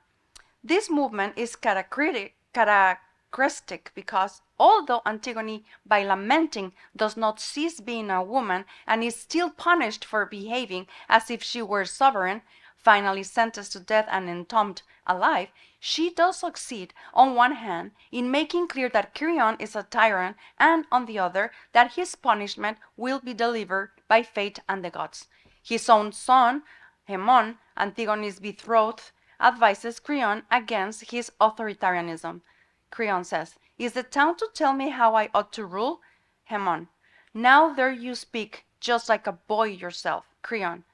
Am I to rule by other mine that mine? Hemon. No city is property of a single man. Creon. But custom gives possession to the ruler. Hemon. You'd rule a desert beautifully alone. And finally, when Creon accuses him of being a swindler, Tiresias, an ancient soothsayer, openly calls him a tyrant. Tiresias says, and the whole tribe of tyrants grab at gain. He also warns him of his macabre fate. The furies sent by Hades and by all gods will your victims. By taking the floor and justice in her own hands, Antigone recovers the political agency that she had been denied. That way she undermines, displaces, and seizes the tyrannical devices that assign value, in this case a differential value concerning the agreeability of her brothers Eteocles and Polynices. As is the case of Antigone of Thebes, so too the task of the Mexican buscadoras is catachrestic. By searching, as the authorities should, on the fields by bodies they unbury, they reclaim the political agency they have been denied. De facto, the disappearance of people is a crime whose name is a concentrated form of meaning. The person disappears both as a human being and as a citizen. When the state refuses to search for the person, they deny them their belonging to the police. That unsought person is treated as something less than human and less than a citizen. They are Polynices, native foreigners. If we are denied the right to dignified burial, we remain unrecognized as citizens. And citizens, I mean citizens of the world. This is what the victims of forced disappearance have been denied. This combines with the suffering imposed on their relatives and friends, the violation of the right of mourning. The buscadoras are the political catachresis of the denial of these rights, dignified burial and public mourning. Political agency is claimed by interrupting the sovereign's violence. In the case of Antigone of Thebes, this comes about by disobeying Creon's edicts. As for the Mexican Antigones, by recognizing the Mexican state's negligence. Like Antigone of Thebes, the buscadoras have been accused of committing a crime against the state, the crime of exhumation and of manipulation and alteration of the crime scene. This takes place in a paradoxical sequence in which the search itself has transformed the land into the evidence of a crime scenes. Before their intervention, the land was just a few more square meters of Mexican territory. After many field searches in an action that demonstrates the absence or weakness of the Mexican state's capacity in the face of the overwhelming consequences of the supposed war against drugs, the state was finally forced to grant individuals the right to search for their disappeared relatives, as can be read in Section 10 of Article 5 of the General Law of Forced Disappearance of Persons Disappearance committed by individuals and the national system for the search for persons. This is a new law in Mexico. Beyond the article's consonance with the international human rights framework, it seems to me that recognition of this right has a double consequence. On the one hand, a hypostatalization of the guarantees against disappear. On the other, the formation of people's search agencies. Both are the product of a rebellion by the bad victim against the place of submissive victim. The Mexican buscadoras are political subjects who enter the public scene in an agonistic and non-sentimental manner, which is not to imply that their testimonies and circumstances are not emotionally moving.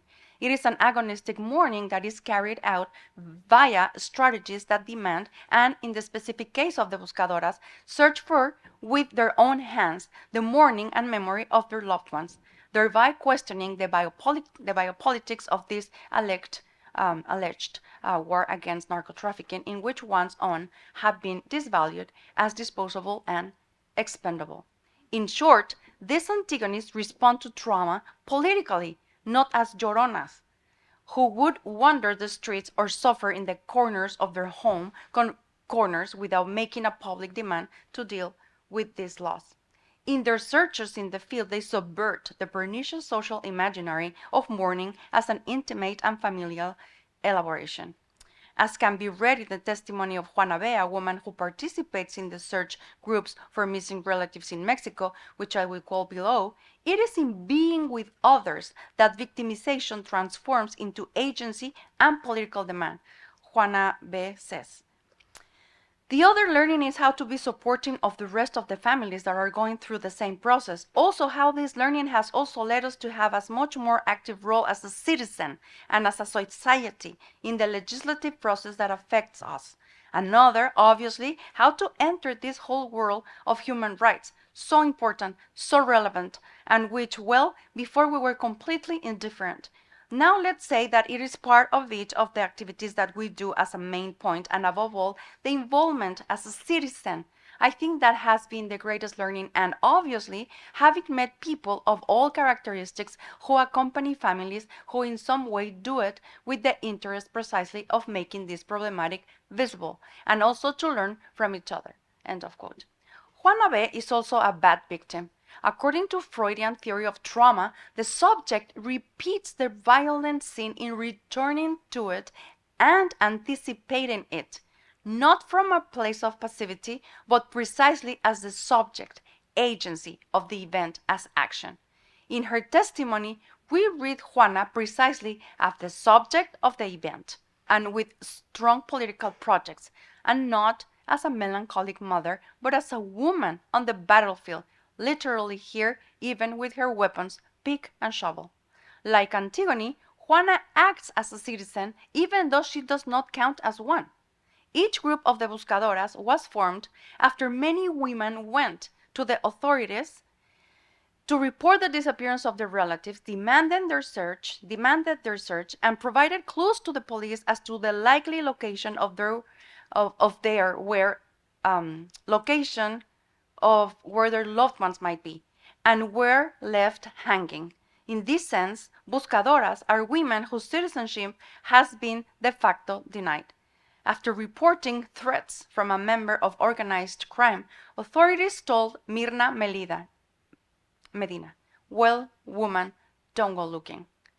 As explains Athanasiou, the modality of simultaneous moving and being moved by others in this context describes a political agency that passionately relies on relationality to those cast as unworthy of relation, in order to transfigure such violent legacies of disposability.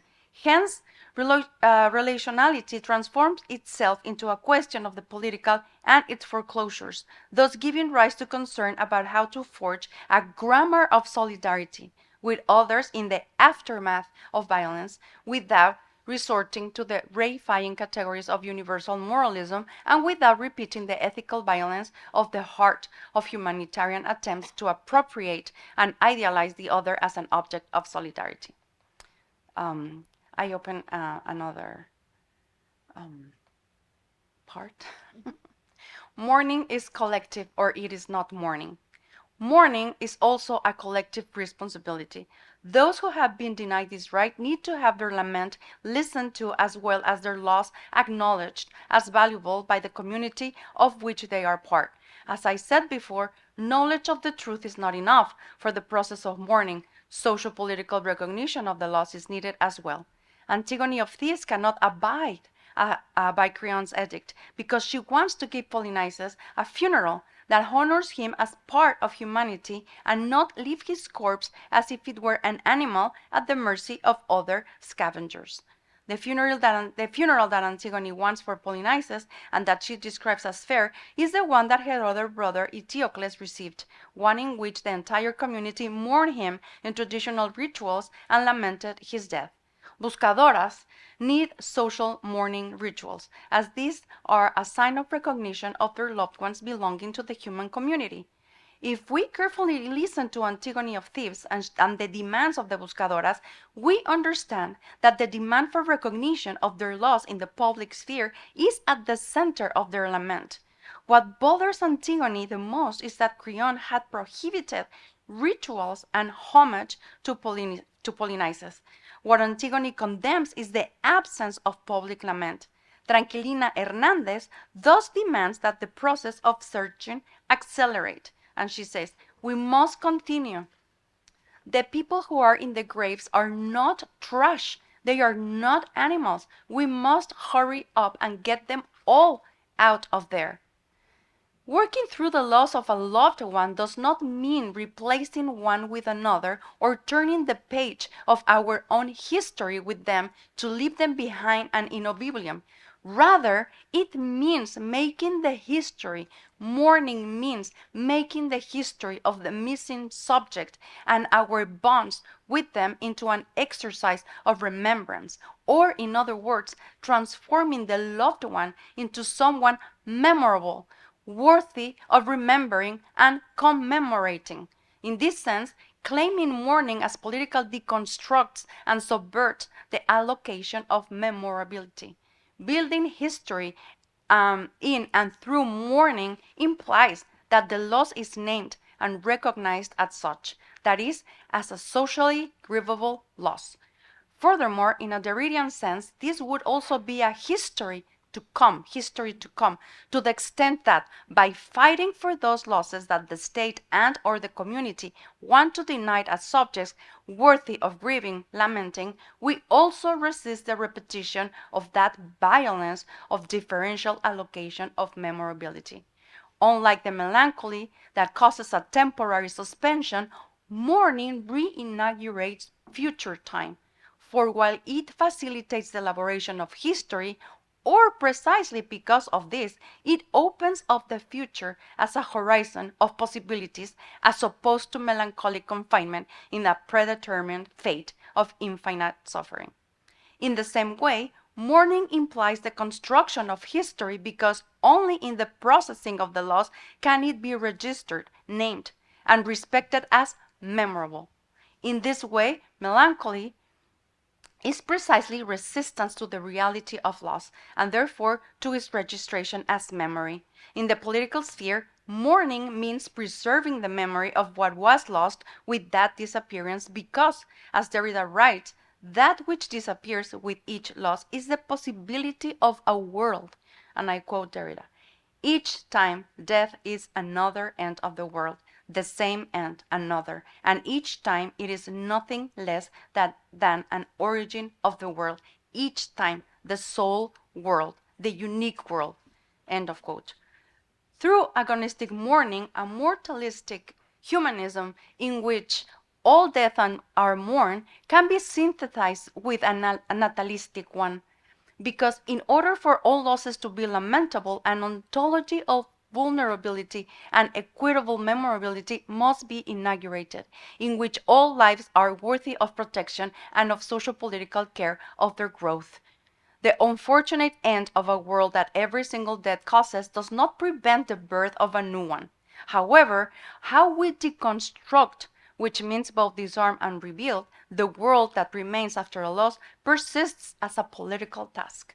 The work of mourning is political, since both what is left behind and what is opened up show our ontological dependence on others, on each other. Collective responsibility thus consists of being duelistas, duelists, in the two senses in Spanish. On the one hand, to recognize each lost life as a collective loss, and on the other, but at the same time, to occupy public space in order to fight, duelo como fight, como batalla, for justice. I think of battalions of duelistas because dueling is both, in Spanish, in both senses, erotic. On the one hand, suffering a loss implies that in the end, life is affirmed. Mourning is a period in which those of us who remain alive withdraw from the world to commemorate the lost loved one in a series of rituals. It is an evocation and a time in which the whole world seems to have lost, if not all meaning, as in melancholia, at least a very special one. On the other, duel or duelo as battle, as long as it is not to the death and respects the rules of confrontation, implies that the tension between the forces is maintained, that although there is a winner, that triumph does not compromises the life of the other. Thus, if the battle remains in the discursive terrain, it will produce a democratic public sphere. Duelista is then the figure that reveals itself as the democratic citizen whose political practice is undeniably erotic. Finally, narration of history is the only measure against repetition, since, like mourning, it opens the future to unprecedented possibilities. The work of mourning is the construction of history through its registry, the naming and acknowledgement of not only the loss, but also what was lost with it. In this sense, by not telling the truth about the fate of those who were victims of forced disappearance, the Mexican state has deprived the families and friends of the disappeared of the right to reinvent their lives. In other words, the right to a future. And although the prospect of constructing the future may seem daunting, it is better than being the prey of a cruel and permanently paralyzed present. In political terms, collective mourning has two powerful effects. The first is the reopening of a future of possibilities for life after loss. The second is an intervention that interrupts the effects of a sedimented ontology, according to which some lives lost do not matter. In other words, collective mourning has the power to change an unfair and violent biopolitics that dictate that some lives are more worthy to be mourned or memorable than others. When asked when she will be finally able to rest, Buscadora Mirna Medina, member of the collective search group Las Rastreadoras, replied, "When we can no longer work due to age, due to health, but this does not end until the disappearances end. We will work until we find them all." In Medina's speech, there are at least two political scenes. The first, undertaking searches for the disappeared. The second, that they do not discriminate, neither filially nor in any other way, since their imperative principle is that everyone must be found. If we are realistic, it will be almost impossible for the buscadoras to unearth all the bodies that the nation has abused with their disappearance. However, the very action of searching is a political intervention that has transformed the public sphere and has interrupted the perverse idea that this forensic crisis is solely attributable to organized crime. The buscadoras may fail in their goal of digging up all the disappeared, but their civil disobedience has already succeeded, for their action has enacted the equality they deserve and are owed by the state in the right to mourn. As Butler writes, in the petition, they have already become something new. I would say, to begin with, by being bad victims. Thank you.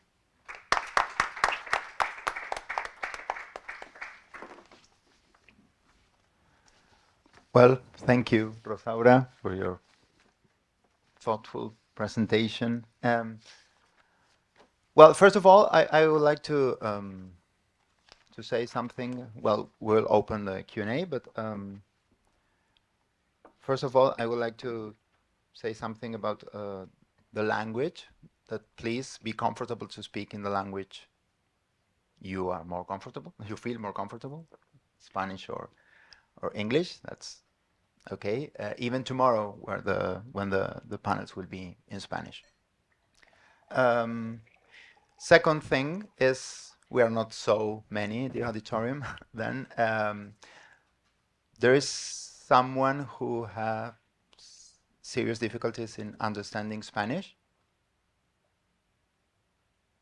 Okay, then because we do have people who has some difficulties in understanding English now, then among us, then I will switch a little bit into Spanish to make some remarks, and then you can ask in the language you feel more comfortable.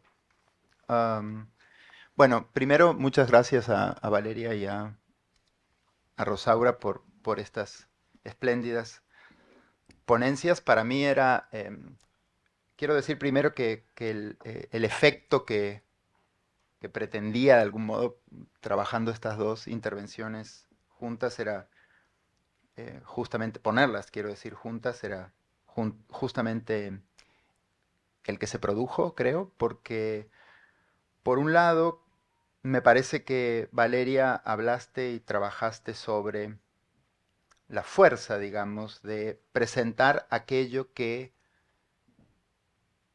sigue apareciendo, que de algún modo aparece en una yuxtaposición como las marcas, digamos, de la violencia colonial una y otra vez, y que sin embargo son hechas fracasar como marcas contemporáneas. Creo que ese es un punto central de lo que estamos viviendo actualmente. De alguna u otra manera, de lo que se trata siempre, como decía Desertó, el problema no es que la historia trabaje con... Cuando decimos que la historia trabaja con los muertos, el problema no es que trabaje con lo que está muerto, sino con lo que se hace morir, con lo que la historia hace morir. Y me parece que este ejercicio de haber mostrado, bueno, lo de los perros, por ejemplo, de Milley, que parece una anécdota, pero que en realidad tiene que ver con algo que podríamos llamar una estructura profunda de las propias imágenes utilizadas en la eliminación y en la estructura repetida de cómo acecha la eliminación y la desaparición en América Latina. Y por otro lado, me gustaría un poco, por lo menos, plantear con respecto a la intervención de Rosaura, que no me parece menor por la imposibilidad de fundar una comunidad y de fundar un horizonte de futuro, que justamente me parece el corazón de tu análisis, el hecho de que eh, sea justamente alguien como en este caso, y para aprovechar el caso que trajimos tanto yo en la pequeña presentación y Valeria, que sea alguien como Milei y Villarruel en este momento que están disputando, quienes nieguen la desaparición forzada, ¿no? Quienes estén negando el estatuto específico del número de desaparecidos y la forma de la desaparición. Quiero decir, ¿qué es lo que se está negando ahí? No es solamente un número, no es solamente una cifra, sino una forma de una matriz de Estado, que creo que es algo que en América Latina tenemos que pensar quizás más fuertemente. Un Estado que nace como un Estado desaparecedor. Y en ese sentido creo que deben ser unificados de manera un poco más precisa quizás la forma que adquiere esta especie de bruma de Estado en México, de no buscamos, no sabemos, dejamos en manos de las... Y por otro lado, la dificultad que tenemos, creo yo, y esto me parece que es algo que podríamos discutir, en pensar, en el caso específicamente mexicano, quiénes son los desaparecidos y las desaparecidas, qué caras tienen, qué cuerpos tienen, qué forma tienen esos cuerpos, de dónde vienen y darles algo, digamos, una entidad que no es solamente también la de desaparecidos, sino también que responden de algún modo a una estructura, creo yo, de desigualdad, de, de, de conformación, digamos, como cuerpos que no importan. Eh, bueno, muchas gracias y entonces, bueno, ahora sí abro, I open the questions, remarks, preguntas, bueno, sí, compañera. Hola a todos, buenas noches. Soy Florencia Ruiz. Bueno, estoy haciendo la maestría en Historia Oral en Colombia, pero bueno, soy activista, he sido activista por casi 20 años en contra de la desaparición forzada en México. Muchas gracias por organizar el evento y muchas gracias por las ponencias. Y bueno, yo creo que esta pregunta va para Mario y para Rosaura, porque los dos mencionaron una palabra importante que viene de testimonios de madres buscadoras. Y me parece que lo que mencionaste, Mario, es que la madre, no, la mujer de Veracruz, dijiste, era cocinera, pero me pareció muy profundo lo que dice, lo que te dijo, ¿no? Es cómo archivar lo que se perdió.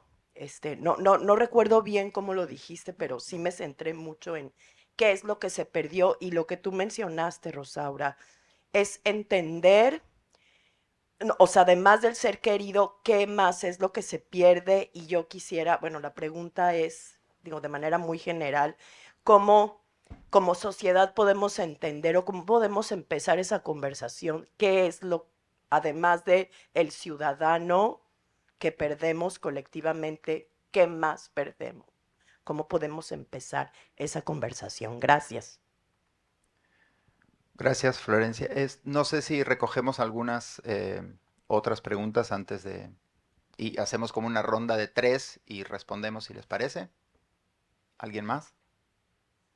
Sí, muchas gracias por las intervenciones. Yo tengo una pregunta para Valeria y bueno, y aquí de algún modo también una conexión, ¿no? Con lo que se decía después sobre los desaparecimientos, ¿no? Y la pregunta es como una curiosidad que tengo, y en realidad no sé si es como lo que trabajás, pero cuando colocaste en relación, ¿no? La cuestión de la Araucana con las referencias a la pacificación de la Araucanía, ¿no? Y a la guerra contra los pueblos originarios en Chile, ¿no? Yo pensé también en la función o la imagen del araucano, ¿no? En la guerra del Pacífico y cómo se empieza a utilizar esa misma imagen, porque claro, es el siglo XIX y me interesa bastante esta cuestión porque es una imagen que se utiliza para fundar la figura del roto, ¿no? En Chile, ¿no? La figura de como que es el héroe de la guerra del Pacífico contra Perú, contra los indios, ¿no? Entonces ahí tenemos como parte de ese discurso, digamos, racista de Chile contra los vecinos, pero que al mismo tiempo recupera como a esa figura del roto, que es una figura muy ambigua, ¿no? En ese comienzo, pero describiéndole como un araucano, ¿no? La figura del araucano, como que, no sé qué es lo que pasa ahí, pero es interesante, ¿no? Ese tránsito que hay ahí, y no sé si podría como pensar un poco, ¿no? También en eso. Y creo que también ese estado es, ¿no? El estado de fines del 19, esto lo dijo David Viñas, ¿no? Antes que yo, pero es como ¿no? Esa forma del estado, que es ese final del siglo XIX, como la parte en que ese estado se solidifica, digamos, se consolida y es el estado también más desaparecedor quizá Total. y es el estado que vuelve a celebrar la dictadura, ¿no? Digo, para volver a todas cuestiones de desaparecidos. Y una cosa en realidad que tiene que ver con una impresión reciente, porque venía leyendo ahora a Valeria Luiselli el libro de Lost Children Archive, ¿no? Ajá. Y surgió la idea de los desaparecidos como los migrantes a Estados Unidos también, ¿no? Y esa idea de que yo dije algo que yo no sabía, o quizás por idiota, pero que mucha gente realmente es desaparecida, definitivamente, y hay familias que las buscan, como también esta cuestión bueno, que otra vez volvía como la idea del estado desaparecedor, ¿no? Que me pareció que tenía otras como cuestiones también más cercanas en ese sentido, ¿no? Pero bueno, la pregunta en verdad era la primera sobre la figura del araucano, Buenísimo. ¿no? Gracias. Bueno, tenemos dos, tú, ¿verdad? Y luego Claudia, ¿les parece que hacemos esas cuatro? Dale. ¿Sí, está bien o Sí, es sí. mucho? No, no, Ok. está bien. Hola, bueno, muchas gracias por las intervenciones y por todo el evento. Estuvieron muy sugerentes, muy chéveres. Y mi pregunta es un poco para Mario y para Valeria, pero bueno, también quizás Rosaura. Este, y bueno, un poco como que sobre esta serie, como de, este, recuerdo, repetición, elaboración, y en relación a la figura quizás como ya más memorializada del desaparecido, que era algo que estaba conversando con unos compañeros argentinos también en Princeton, pero a propósito de la celebración de la conmemoración de los 50 años del golpe en Chile, que tuvimos como varios invitados, y como que nos preguntábamos un poco sobre esta lectura mileísta, por llamarlo de alguna forma, o esta irrupción mileísta en el archivo de la desaparición latinoamericana, si por una parte como que si había algo de la memorialización de esa falta en el archivo que no había dado, que bueno, que no se pudo anticipar a eso, obviamente, ¿no? Como esa relectura como un poco perversa de la... Y por otra parte, como que qué operaciones, y ahí también es donde creo que quizás me gustaría escuchar lo que dice Rosaura, como qué operaciones habría que hacer en el archivo para, para defenderlo, ¿no? De eso, porque en algún punto como que la impresión que da, por lo menos desde afuera, obviamente no soy argentina, pero estoy muy pendiente como creo que todo el mundo implicado en América Latina, de lo que está pasando allí, este, como que pareciera que por alguna razón en relación con su canonización se ha hecho impugnable. Por lo menos en el caso de Chile lo veo como es más cercano también y lo veo más claro. Entonces me gustaría como saber qué han pensado al respecto. Gracias. Ustedes. ¿Tu nombre, perdón? No sé si lo Oriel, dijiste, pero... perdón, mi nombre es Oriel. O- Oriel. Oriel, ¿Estás gracias. estudiando acá? Soy estudiante doctoral del doctorado de español y portugués en Princeton. Y Claudia, por favor, Claudia, usted allí. Se lo pasa, gracias. Gracias. Bueno, buenas tardes, gracias por las exposiciones. ¿Se escucha bien? Sí. Ah, no, y gracias también por esta posibilidad. Yo creo que solo los encuentros como interdisciplinarios se pueden hacer estas vinculaciones de largo aliento para pensar las violencias del presente, digamos. O sea, yo pensaba todo el tiempo cuando te escuchaba, Valeria, lo que pude entender, perdón si entendí mal, y también a Rosaura, para interrogarnos también nuestras prácticas y nuestras miradas desde el lado de la vertiente de quienes defendemos los derechos humanos todo el tiempo frente a estos impulsos exterminadores. Porque la cuestión indígena y toda la práctica que existe con los pueblos indígenas de exterminio y desaparición, pareciera que no los incorporamos mucho en nuestras lecturas y en nuestras reivindicaciones. O sea, reclamamos la aparición de cuerpos, de unos cuerpos y de otros, a otros los vamos a ver al museo. Y no nos parece ningún problema, digamos. Entonces, ahí queda bastante por hacer de este lado. Y es una cuestión que tratamos de hablar un poco efectivamente en esta coyuntura conmemorativa de los 50 años en Chile, que estuvo compleja porque estamos en un contexto de recomposición conservadora. Entonces, los museos, las universidades fueron espacios que algunos dieron el ancho y otros se dejaron pasar por encima con esto y era como hacer exposiciones y simposios donde no, se decía que se iba a hablar del tema, pero en realidad se hablaba cualquier cosa. Entonces, bueno, complejo. Pero ahora voy a mi reflexión.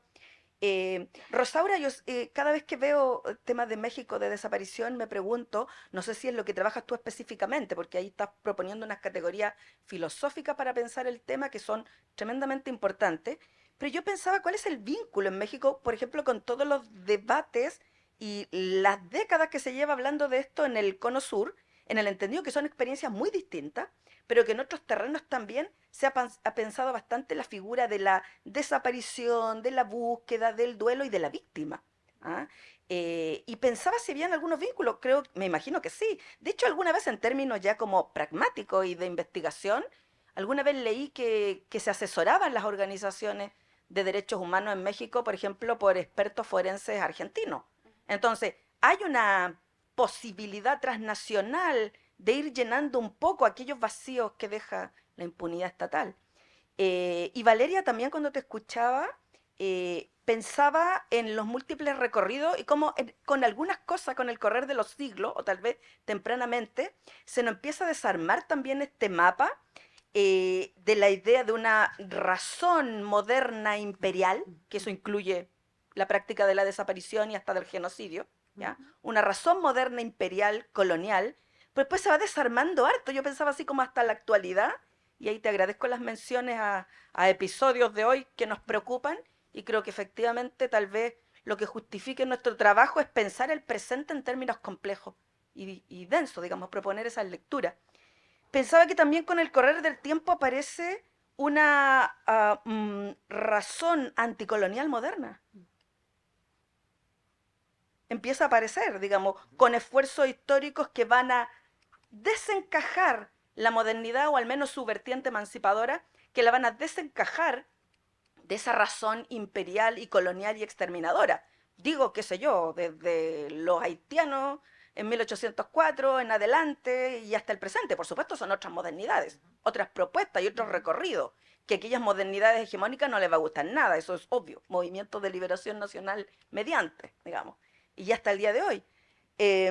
Y también pensaba, a propósito que sacaste a Milei, y pensando en las ultraderechas que tenemos hoy día, toda su agenda, etcétera, que ahí es una, que tal vez la razón, o una de las razones del colonialismo actual, es una premodernidad, po. O sea, o antimodernidad incluso, o sea, los fascismos son antimodernos.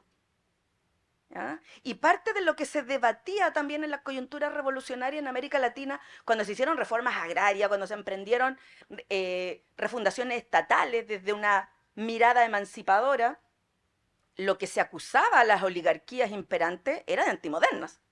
Así como los modernos somos nosotros. ¿Ah? Y algunas dinámicas organizativas indígenas, no todas, también es como lo mismo. ¿Quiénes son los modernos y quiénes son los premodernos aquí? Así como yo me siento más moderno emancipador que tú, porque tú quieres mantener un orden conservador existente, yo lo quiero transformar en términos democráticos. Entonces, pensaba en esos cursos históricos que van desarmando y pluralizando, a propósito de temporalidades, múltiples temporalidades en las luchas también. Eso. Gracias. Gracias. Y ya. Qué bárbara, nos diste cátedra. No, increíble. No, increíble. Increíble. Empezamos de allá para acá, ¿parece? Sí, Rosaura. dale. Como Sí, sí. quiera. Bueno, Flor, gracias por venir. Sí, me parece que una de las preguntas que se me abre a mí después de haber escuchado la presentación de Mario es, decías tú, cómo archivar lo que se perdió, citando a esta amiga tuya, cocinera veracruzana, y a mí se me ocurría cómo archivar los futuros perdidos, cómo archivar los mundos que pudieron haber sido posibles y que ahora resultan imposibles. O sea, creo que también habría que hacer archivo del futuro, de los futuros perdidos, ¿no? Y habría que registrar esos futuros, ¿no? Esas imágenes de futuro como mundos posibles. Luego, preguntabas, Flor, sobre los cuerpos que desaparecen, ¿no? A mí me parece que en México, en el momento actual, hoy, tenemos que pensar que, o sea, digamos, la herencia, yo creo, ¿no? Para el próximo gobierno, para la próxima administración, es la pregunta por qué perdemos, qué mundo perdemos o qué México perdemos cuando no se busca a quienes no se buscan. Porque es un fenómeno complejísimo. O sea, como decía Mario, en México no desaparece cualquiera, ¿no? Hay un perfil que hay que ir construyendo. Un perfil muy claro, ¿no? Que hay que ir construyendo. Y ese perfil es el perfil que en México se ha considerado desde siempre como desechable. O sea, me parece a mí que lo que tiene que quedarnos claro es que esos que no se buscan en vida, ¿sí? Esos que no se buscan en muerte, en vida eran desechables, desde vivos eran desechables. O sea, no hay una temporalidad lineal ahí, ¿no? Me parece. Y creo que hay que hacernos cargo ya, ¿no? De esta, pues, distribución injusta, ¿no? De la desechabilidad o de la memorabilidad, para ponerlo en positivo. ¿Contesto todas o sí? O sea, me refiero a... Digo, sí. Ok. Sí, no, una. No, bueno, sí, o sea, mejor así. no vamos por... Ok. Mezclamos tanto. ¿Qué otra? Después era Oriel, me parece. Bueno, sí, no, Uriel, sí. sí, la pregunta del chico de atrás era Javier. para ellos, así es que yo no la voy a contestar. Oriel, en la parte que me decías tú, pues, si podía yo decir algo a propósito de recuerdo, repetición y elaboración. Sí, por supuesto, digo, lo primero que se me vino a la mente cuando dijiste, cuando mencionaste estas tres categorías, es que Freud tiene un texto que se llama así, recordar, repetir y reelaborar.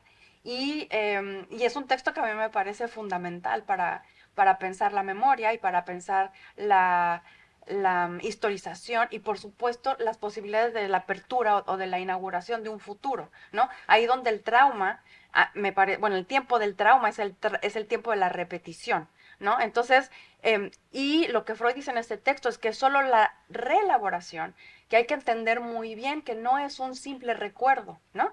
No es un simple recuerdo, la reelaboración es una insistencia, es una repetición de la narración y es una repetición que trabaja contra la repetición traumática, pero es una repetición. Y ahí cuando preguntabas, bueno, ¿qué hacer ahora con el escenario de Milei, por ejemplo, en Argentina? Pues me parece que hay que insistir, o sea, es la reelaboración sería una repetición que trabaja contra la repetición tanática, digámoslo así, ¿no?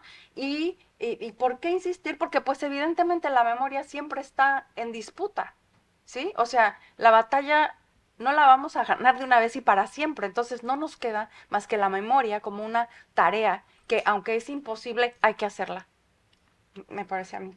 Y, y luego, Claudia, fue un placer escucharte, me encantó todo lo que dijiste, muchas gracias. Y sí, por supuesto que hay diferencias entre la crisis forense del siglo pasado en Argentina, Chile, Brasil, en el Cono Sur y en México. Pero bueno, también es cierto que hay algo importante aquí y es que en México también en los 70s sufrimos de desapariciones y sí, de desapariciones y que todavía no hemos logrado sistematizar ese abandono por parte de la izquierda, ¿sí? Por parte de la izquierda, el abandono de esa lucha, ¿no? O sea, ahí hay una historia, digamos, de la propia izquierda mexicana en la que se fracturó, ¿no? Y me parece a mí que una de las hipótesis, pero yo no soy historiadora, entonces me desmarco de antemano, estoy pensando en voz alta, es que bueno, que la parte, el ala de la izquierda que optó por una opción democrática, electoral, partidista, etcétera, desconoció, ¿no? Desconoció a la parte que optó por una lucha armada, ¿no? Que fueron quienes fueron perseguidos y desaparecidos en los 70s, ¿no? Lo que se llama como la guerra sucia. Entonces, ahí yo creo que también la izquierda es responsable de ese olvido, ¿no? Y de no haber peleado por esa verdad. Y bueno, sí, claro, o sea, habría que pensar el vínculo, ¿no? Entre las desapariciones que, digamos, se entienden como estrictamente políticas y la desaparición, digamos, por ideología o por proyecto nacional, subversivo, eh, y las desapariciones hoy en México, pero digamos, si bien no tienen los desaparecidos, hoy no tienen un perfil claramente político, su desaparición es política y su desaparición tiene una lógica política, ¿no? Yo creo que ahí tendría que ver más con una cuestión económica del neoliberalismo, etcétera, ¿no? Pero claro que hay vínculos y esos vínculos hay que trabajarlos y hay que nombrarlos. Muchas gracias. Vale. Bueno, eso, muchísimas gracias primero por la escucha y la paciencia y por las intervenciones y preguntas tan interesantes. A ver si voy bien, voy un poco en orden en relación con lo que me preguntaba Javier. Bueno, lo que planteé acá fue como medio esquemático, ¿no? Porque la idea era mostrar algunas escenas puntualmente.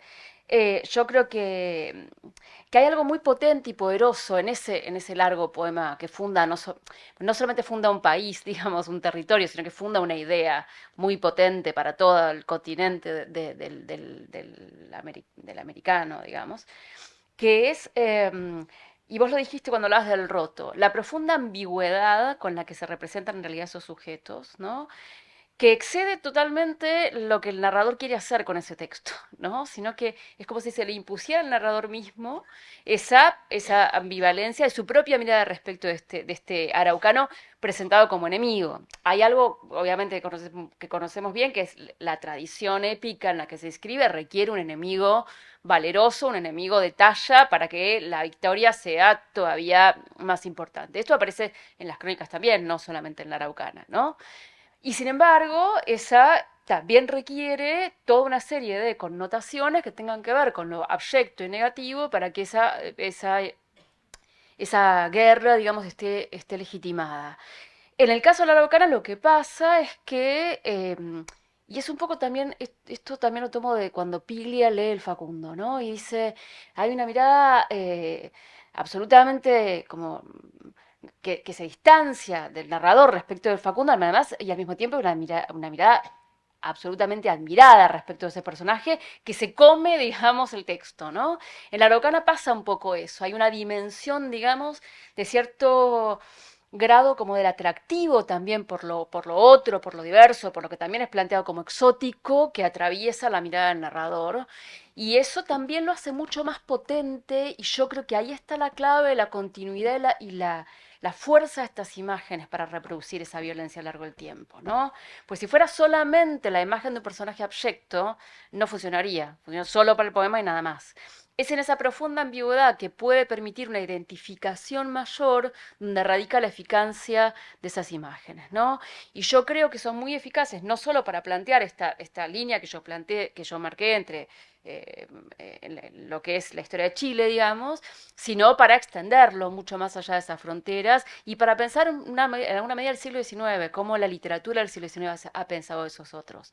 Pero lo que a mí me interesaba era volver sobre la Araucana, porque yo creo que es en el siglo XVI, y no solo en la Araucana, donde se fundan esas imágenes. Y algo que, y yo no soy especialista en siglo XIX, así que ahí sí meto la pata, vos me decís, algo que la literatura del siglo XIX hace muy bien es interrumpir claramente esas conexiones, ¿no? En el punto de que se produce en relación con un rechazo del universo colonial y de la retórica colonial y del mundo de las imágenes colonial. Y es en esa interrupción justamente donde pareciera que estas imágenes aparecen como algo relativamente, no sé, propio de esa literatura que se gesta más en el Estado-Nación, y en realidad ahí está la conexión que la literatura interrumpe, digamos, e interrumpe su vínculo con una organización política y social muy específica, ¿no?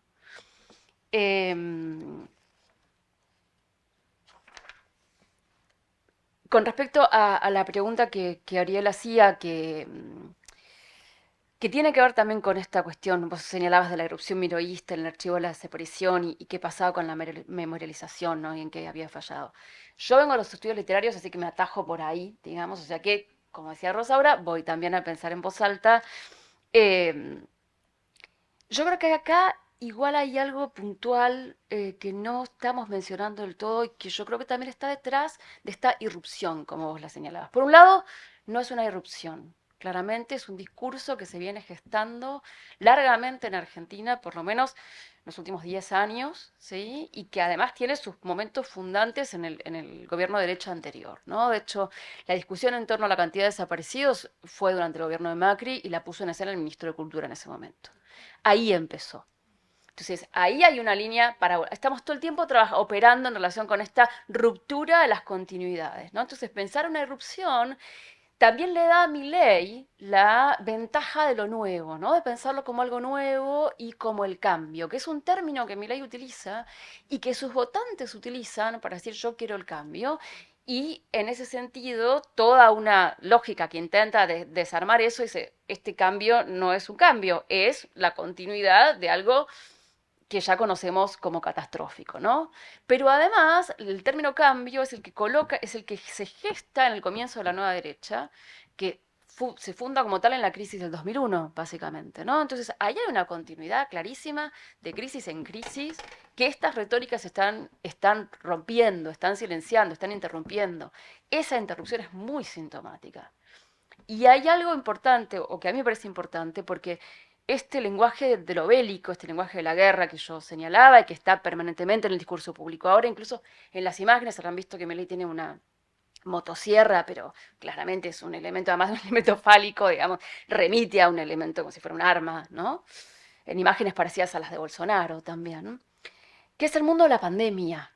Lo primero que se marcó en términos del discurso bélico fue la experiencia de la pandemia. Y es una experiencia que a mi juicio está absolutamente obliterada, ¿no? Es algo que no se quiere pensar. De hecho, en términos políticos se dice, esto es piantavotos, ¿sí? No hables de la pandemia porque nadie quiere acordarse de lo que vimos ayer nomás, ¿no? Entonces, hay una conexión ahí entre el discurso bélico, el discurso de la guerra, la experiencia de la pandemia, la experiencia de otras procesos de muertes así en enormes cantidades de poblaciones, que es una experiencia profundamente colonial y que tiene que ver con la experiencia de la conquista. Lo que produce las mortandades infinitas en América son esas pestes que se originan en Europa y que llegan al siglo XVI. Entonces, ahí hay una conexión inmensa que articula esto, cuya ruptura es muy funcional, ¿no? Y en ese sentido, yo retomo lo que decía Rosaura, ya lo hemos charlado con Mario varias veces, esta idea de que, bueno, el trabajo de la memoria es un trabajo que no termina nunca, digamos, ¿no? Que uno quisiera decir, bueno, ya está, pero en realidad no está, nunca está. Pero también me interesa marcar esto de que, por lo menos en la experiencia argentina, mi perspectiva es que estos discursos siempre estuvieron. Lo que pasa es que están como en los últimos tiempos más soterrados, pero esa interrupción en realidad muestra algo que existió y que estaba siempre presente. Y de hecho, si uno piensa en las génesis de las organizaciones que piensan la memoria completa, no sé, tienen 20 años. Fácil. Más, ¿sí? Entonces, nuevamente, el proceso de interrupción de la continuidad del silenciamiento es funcional a estos fenómenos de derecha y yo creo que ahí es donde hay que apuntar. No solo a reconstruir la memoria en términos de reiteración, sino a volver a pensar las conexiones para que se entienda cómo funciona, básicamente, para entender la dinámica. Y para terminar con esto que vos señalabas, buenísima la intervención, Claudia, y no sé si tengo que pensar más lo que planteabas. No sé, claro, pero es como, por un lado, esto que vos señalabas es muy interesante, de la cuestión indígena y la cuestión de los derechos humanos, que yo creo que claramente es un agujero, es un silencio, es un problema y clarísimo, que se está trabajando mucho desde la academia, ¿no? O sea, no es algo que no se haya pensado. En Argentina, el grupo de estudios sobre genocidio, por ejemplo, en el que está Walter del Río, Diana Lenton, Axel Lazar y qué sé yo, retoman enormemente y arman la conexión entre los genocidios de la campaña del desierto y el Estado desaparecedor y las dictaduras militares y la última dictadura militar en Argentina, pero distan de ser hegemónicos, distan de ser centrales, digamos. En buena parte de los estudios. Y hay algo también muy interesante que tiene que ver con esto que vos señalabas, que me pareció crucial, vos dijiste, en México no desaparece cualquiera, ¿no? Desaparece el desechable, ¿no? Cuando fue todo ese ataque en torno a los mapuches y la criminalización de la protesta, y bueno, un avance muy, muy poderoso en relación con eso, hubo dos asesinatos famosos. Uno fue el de Santiago Maldonado y otro fue el de Rafael Nahuel. Rafael Nahuel es un integrante de población mapuche, Santiago Maldonado era un activista que estaba ahí acompañándolos. Yo no traje fotos, pero fisonómicamente son muy distintos, ¿sí? Santiago Maldonado es un joven, alto, rubio, con pelo largo, de ojos claros, bello, digamos, ¿no? Bello estéticamente, de acuerdo con una cosa occidental. Sí. No, es que es así. Es como un estereotipo, digamos, ¿no? Y su desaparición y todo lo que tuvo que ver con eso socialmente impactó de una manera impresionante. Realmente fue un cisma, unas marchas multitudinarias, un apoyo enorme y la contrapartida de ese discurso que ya se estaba gestando, ¿no?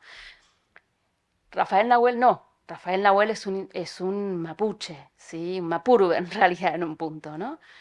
Y su muerte, que se está juzgando ahora y que el juicio está llevando realmente a la cárcel a los culpables, tuvo un impacto social muchísimo menor.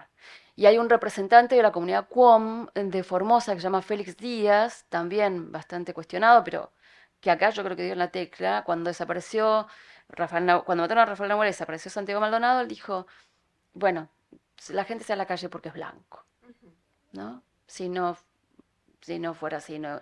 ¿A cuántos de nosotros nos matan y no se entera nadie? ¿No? Lo cual es absolutamente cierto, ¿no? Entonces ahí hay todo un universo para pensar. Seguimos, así no sigo hablando tanto y después retomo. No, pero termina. No, porque solo una cosa respecto a lo que vos decías del colonialismo actual, ¿no? Si es esta cuestión del premodernismo, de la antimodernidad, digamos, de esta nueva andanada derecha, yo lo matizaría, en el sentido que me parece que es un discurso profundamente afincado en la noción del sujeto moderno, que la modernidad construyó y que todavía no se desarmó. Y sobre todo en la idea de individuo. Es un discurso pensado para interpelar a un sujeto que se piensa a sí mismo como individuo y con cualquier lazo roto con la comunidad. Un sujeto soberano de sí mismo, digamos, ¿no?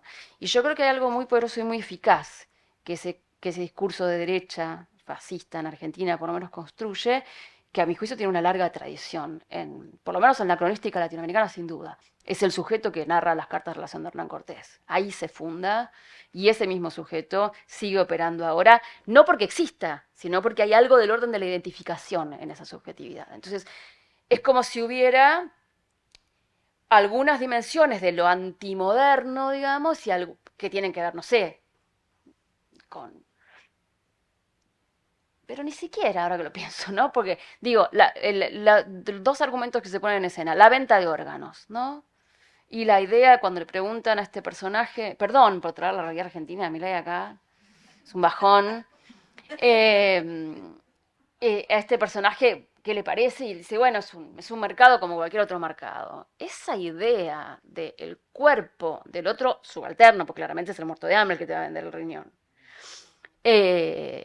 que puede ser utilizado, fragmentado, seccionado y desechado, eso se funda, no sé, por supuesto antes debía haber, digamos, pero hay algo muy específico de la operación respecto del cuerpo del subalterno en América a partir de la conquista que se replica ahí.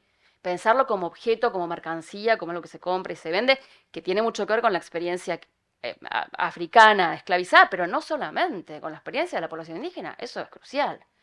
Y la perspectiva extractivista. Digo, lo que propone mi ley es vender todos los recursos naturales. Vender vaca muerta, vender YPF, vender todos los minas. No es que yo esté a favor de ese trabajo necesariamente, pero es detrás de los intereses de mi ley está eso. Esa es la mirada imperial de Colón que se funda en el primer diario, cuando el tipo viene y mira la naturaleza y en vez de decir que Bello dice, hay muchos árboles para hacer navíos, ¿no? Es esa mirada mercantil que se funda en el primer texto europeo sobre América. Ahí hay una continuidad clarísima, literal, incluso, fuera de toda metáfora, que también está operando. Eso no. Bueno, seamos breves. Mentira. Yo ya. Mentira. No, bueno, voy a tratar igual de decir algunas cosas, porque bueno, hay algunas preguntas que fueron directamente sobre lo que planteé al inicio. Florencia, la cuestión de la expresión un poco de Carmen era, trabajemos las memorias de la pérdida, ¿no? Esa era la idea, la pérdida. Y a mí siempre de hecho es un concepto que yo uso bastante y que salió en campo y que no alcanzo a darle del todo una densidad que me gustaría que fuera más precisa en realidad. Pero creo que lo que a mí me pareció siempre impactante en ese sentido es esta fuerza que tenía que ver con no nos dejemos objetivar en los discursos que son regalos envenenados todo el tiempo. El discurso del patrimonio, de la piedra, del folclore, de la reliquia, de ese lugar, eso que somos y que puede ser de algún modo encuadrado en una narrativa que cabe en un gabinete, en un museo, en un relato, Hablemos de lo que nos ha sido sustraído y de lo que hemos perdido. Pongámosle un nombre y hagamos un museo sobre eso, porque esa sería la única manera probablemente de crear la verdadera estructura del tiempo de nuestras comunidades, que es un tiempo de la pérdida. Quizás en ese sentido es que me parecía interesante ponerlo también como un problema de archivo. Y aquí creo que con respecto a lo que planteaba Oriel, me parece que se une, porque tú hablabas de, bueno, esta idea de la repetición, y me parece muy interesante pensar, no sé muy bien cómo, con Rosaura, quiero decir, desde lo que plantea Rosaura, desde la literatura y desde la historia, porque hay un problema aquí que yo veo todo el tiempo y que es sobre lo que he intentado escribir, y es que la historia no puede pensar la repetición. Al no poder, la historia no puede pensar la repetición, la historia lo que piensa es, no existe la repetición en la historia, ¿no? Todo acontecimiento es diferente, lo que piensa es siempre la historia, perdón, cuando hablo es la historia del tiempo histórico, moderno, occidental, ¿no? Esa idea de historia, no la historia, sino esa idea de historia. Y aquí hay un problema central, porque lo que impide pensar son las conexiones. El problema central es que lo que impide pensar es lo que planteó Claudia. O sea, esta idea, cuando el movimiento indígena argentino toma la cesión de la ESMA, la sociedad civil, y dice, este es un museo sobre la memoria va a ser un museo sobre la memoria de la violencia en Argentina, muy bien, nosotros queremos un espacio ahí. Y el propio Estado kirchnerista, con toda la apertura que tenía, dijo, no, a ver, esto no se va a entender nada, esto es descabellado, esto no tiene nada que ver. ¿Qué tiene que ver el siglo XIX con las desapariciones de los 70? Y el punto no era reclamar la identidad del acontecimiento, decir, este es el siglo XIX, la conquista del desierto del XIX y la desaparición forzada en los 70 son el mismo acontecimiento. El asunto era inscribirse en una oferta de sentido temporal y plantear, aquí podemos demostrar que el Estado es un Estado desaparecedor desde su matriz genética. Y ese era el asunto que nunca pudo hacer, digamos, no. Todos los movimientos amplios de memoria no dejaron que eso sucediera. O por lo menos lo obliteraron, ahora se discute un poco más. Pero ahí hay un asunto que me parece central en lo que tú estás preguntando y proponiendo.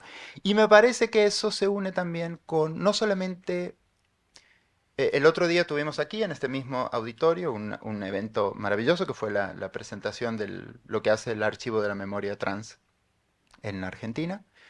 Y una de las cosas que a mí me pareció, de hecho empezamos a trabajar con las chicas, con Cecilia, con Belén, porque una de las cosas que plantearon ellas aquí, que me parece clave, era un poco iba por ahí, en el asunto de decir, nuestro archivo, lo que hace, por ejemplo, es mostrar de qué modo la desaparición de personas trans en Argentina es mucho más fuerte en los 80s que en los 70s.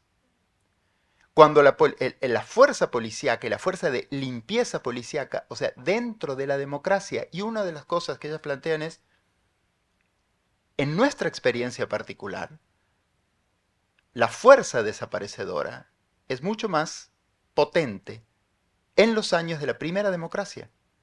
Eso es muy difícil de plantear, justamente porque, pero ¿qué es lo que revela eso? Algo que se han dicho los organismos de derechos humanos desde hace mucho tiempo.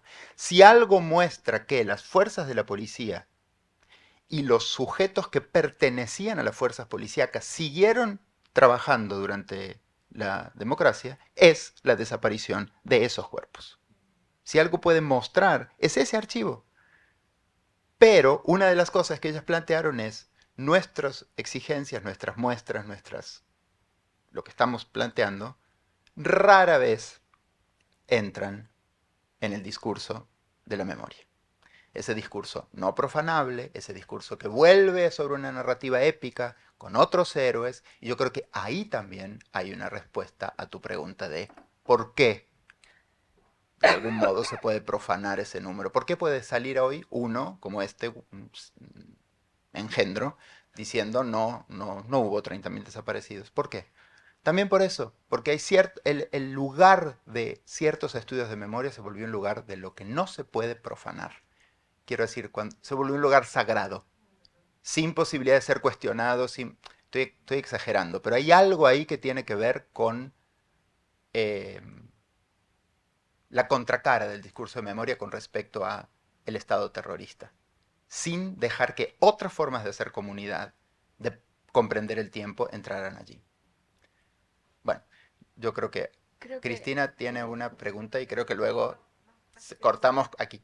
Ah, perdón, bueno, una más. Más que una pregunta, quería aclarar algo, Sí. agregar algo a lo que acabas de decir. Sí, cómo no. Quería agregar algo y quería mencionar que durante la pandemia el secretario de Derechos Humanos, Pietragala, que sigue siendo secretario de Derechos Humanos, en plena pandemia visitó Formosa. Formosa, que tiene un gobernador consolidado de hace 30 años, Infran, y comunidades indígenas. En el medio de la pandemia las personas eran encerradas y las comunidades, las mujeres parturientas indígenas huían al monte para preservarse de ese aislamiento. Pietragala fue a Formosa y Pietragala declaró que el tema de los indígenas no era un tema de derechos humanos. Además que lo tengo que mencionar porque es tremendo y además que Pietragala sigue siendo secretario de Derechos Humanos, ¿no? De un gobierno que se supone popular. Exacto. Gracias, Cristina. Bueno, no sé si podemos tener esta última intervención y ya. Sí, muchísimas gracias por 3 presentaciones fabulosas y por abrir este tipo de conversación. Mi nombre es Mayra. A partir de escucharlos, dos aspectos se me venían a la mente, ¿no? Muy importantes. El primero tiene que ver con esta idea de que en realidad con esta necesidad de cómo pensar el pasado y de cuáles son los usos del pasado, en realidad también el problema es cuáles son, cuál es el horizonte de futuro que estamos abriendo con esto, porque los usos del pasado en la política tienen mucho que ver con articular ese futuro. Cuando Rosaura dice el archivo del futuro perdido, ¿no? Y después Valeria dice, ¿is there a way out of crisis in modern colonial world? En realidad las dos preguntas tienen que ver con el futuro.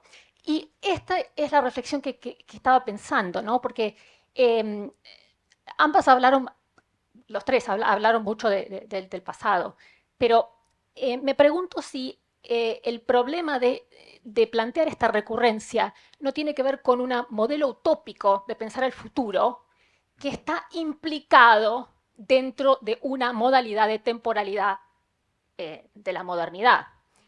A lo que me refiero es cuando Valeria dice, ¿no? Las temporalidades superpuestas, overlapped or cyclical temporalities, have no room in modernity. Yo diría justamente lo opuesto, ¿no? La modernidad opera justamente sobre la repetición, sobre esas temporalidades superpuestas, porque la modernidad requiere de lo no moderno, de lo que construye como no moderno, para afianzarse. Es lo que Ernst Bloch hablaba de la simultaneidad de lo no simultáneo en relación con los nazis y el nacionalsocialismo, ¿no? Se requiere ese gesto. Entonces, la multitemporalidad es fundacional de la modernidad, por un lado. Por otro lado, lo cíclico, ¿no? Lo periódico. Es importantísimo reforzar esta idea de lo periódico, no asociado a los ciclos de la naturaleza, pero asociado a una mecanización de lo temporal. Entonces, un poco también dislocar estas asociaciones de lo cíclico o la multitemporalidad como algo antimo, como algo que sale de la temporalidad de la modernidad, porque en realidad la temporalidad de la modernidad se sostiene sobre esto, ¿no? Y al mismo tiempo también esta idea de la violencia como que la violencia es ese gesto fundacional que abre una temporalidad teleológica. Y también he estado pensando, bueno, para ser abogado del diablo, la violencia también puede operar de una manera productiva. Es decir, es disruptiva, pero al mismo tiempo articula modelos de subjetividad nuevos, diferentes, en cierto sentido. Vos mostrabas estos códices después de la conquista, ¿no?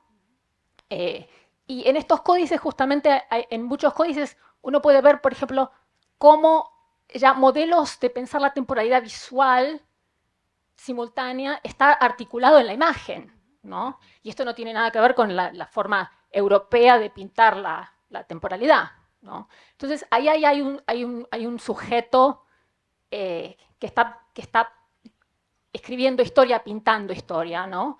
De una manera en la que emerge una subjetividad que es producto de esa violencia. Entonces, también pensar un poquito esta idea de que si la interrupción, la soledad y el silencio fundan la violencia, Valeria, vos terminás con esta idea, necesitamos defeat this violence, ¿no? Que es un poco utópico, también estás abriendo ese modelo como emancipatorio. ¿Cuál es ese horizonte de futuro? Bueno, defeat the violence, pero al mismo tiempo hay una subjetividad que emerge a partir de esa violencia. Entonces estaba pensando, bueno, pensarlo de una manera como pushback, ¿no? Y en ese mismo sentido de el horizonte de expectativas y el sentido utópico, trajeron también este problema de pensar el activismo versus la historia, versus la antropología, versus la literatura. Y aquí me parece que hay un problema para pensar la temporalidad, porque el activismo requiere de ese horizonte de expectativa. Necesita pensar que en ese futuro se va a encontrar el cuerpo, se va a hacer el mourning, el proceso de mourning. Y en la distinción de Freud entre mourning y melancolía, es una distinción temporal. Mourning abre una brecha. El mourning es so that you get over it, que se termina el mourning, ¿no? Y este es el modelo del activista. Pero también estaba pensando, y eso trayendo Javier y el libro de Valeria Luiselli, ¿no? Para oponer un poquito esta idea de qué pasa con el activismo y qué pasa con la literatura, ¿no? En el libro de Valeria Luiselli de Desierto Sonoro, que es el Archive of Lost Children, la lectura que tiene Mariano Siskind del libro tiene que ver justamente con, y Rosaura, vos hiciste un trabajo fabuloso de repensar en Butler the grievability, ¿no? of precarious lives. Pero Butler también tiene una crítica muy grande a el modelo de melancolía de Freud. Y el problema es que mientras para Freud mourning abre un horizonte de expectativa y el activista requiere de esto,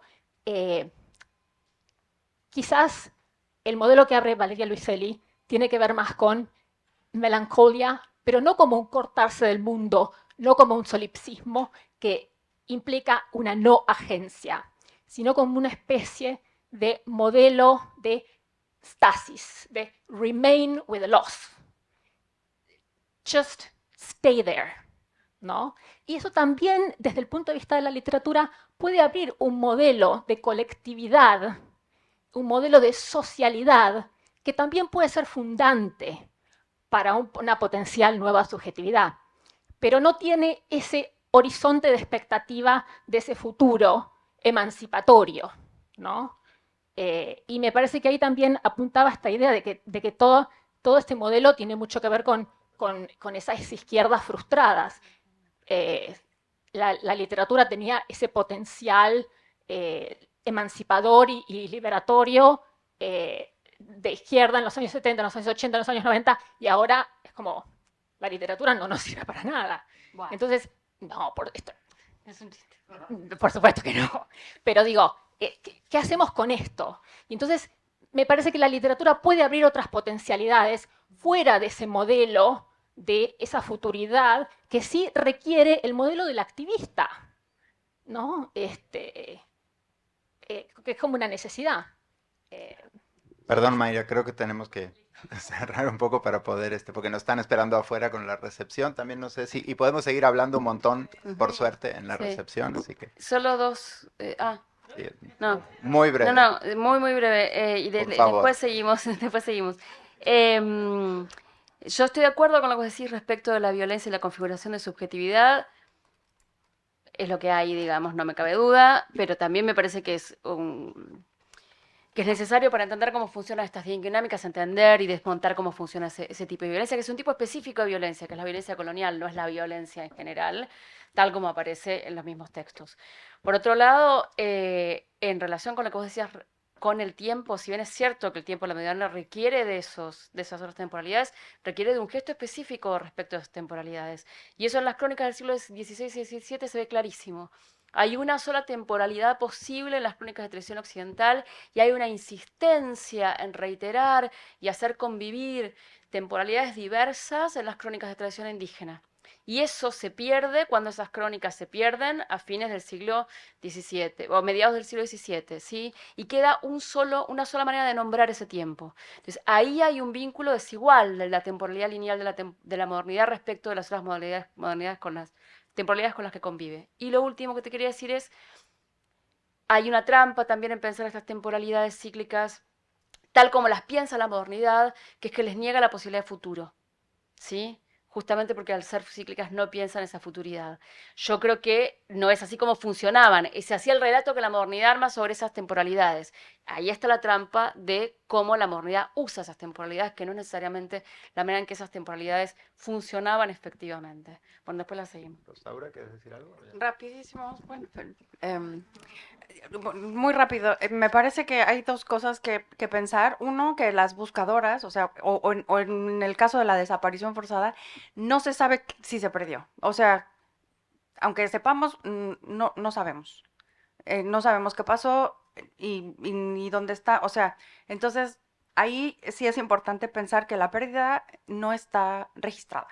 Y por otro lado, tampoco creo yo, que eso no lo trabajé aquí, pero tampoco creo yo que el caso de los familiares y amigos de los desaparecidos podamos, o sea, que la teoría de Freud de la melancolía y el duelo nos sirva, porque aquí estamos en un duelo suspendido o en un duelo por venir, pero y además las buscadoras o los activistas, las activistas, tampoco es que estén en melancolía, porque no están en una esquina, como decía yo, ¿no?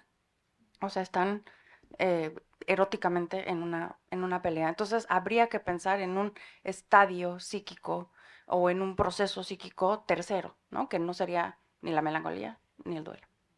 Gracias, muchas gracias. Gracias.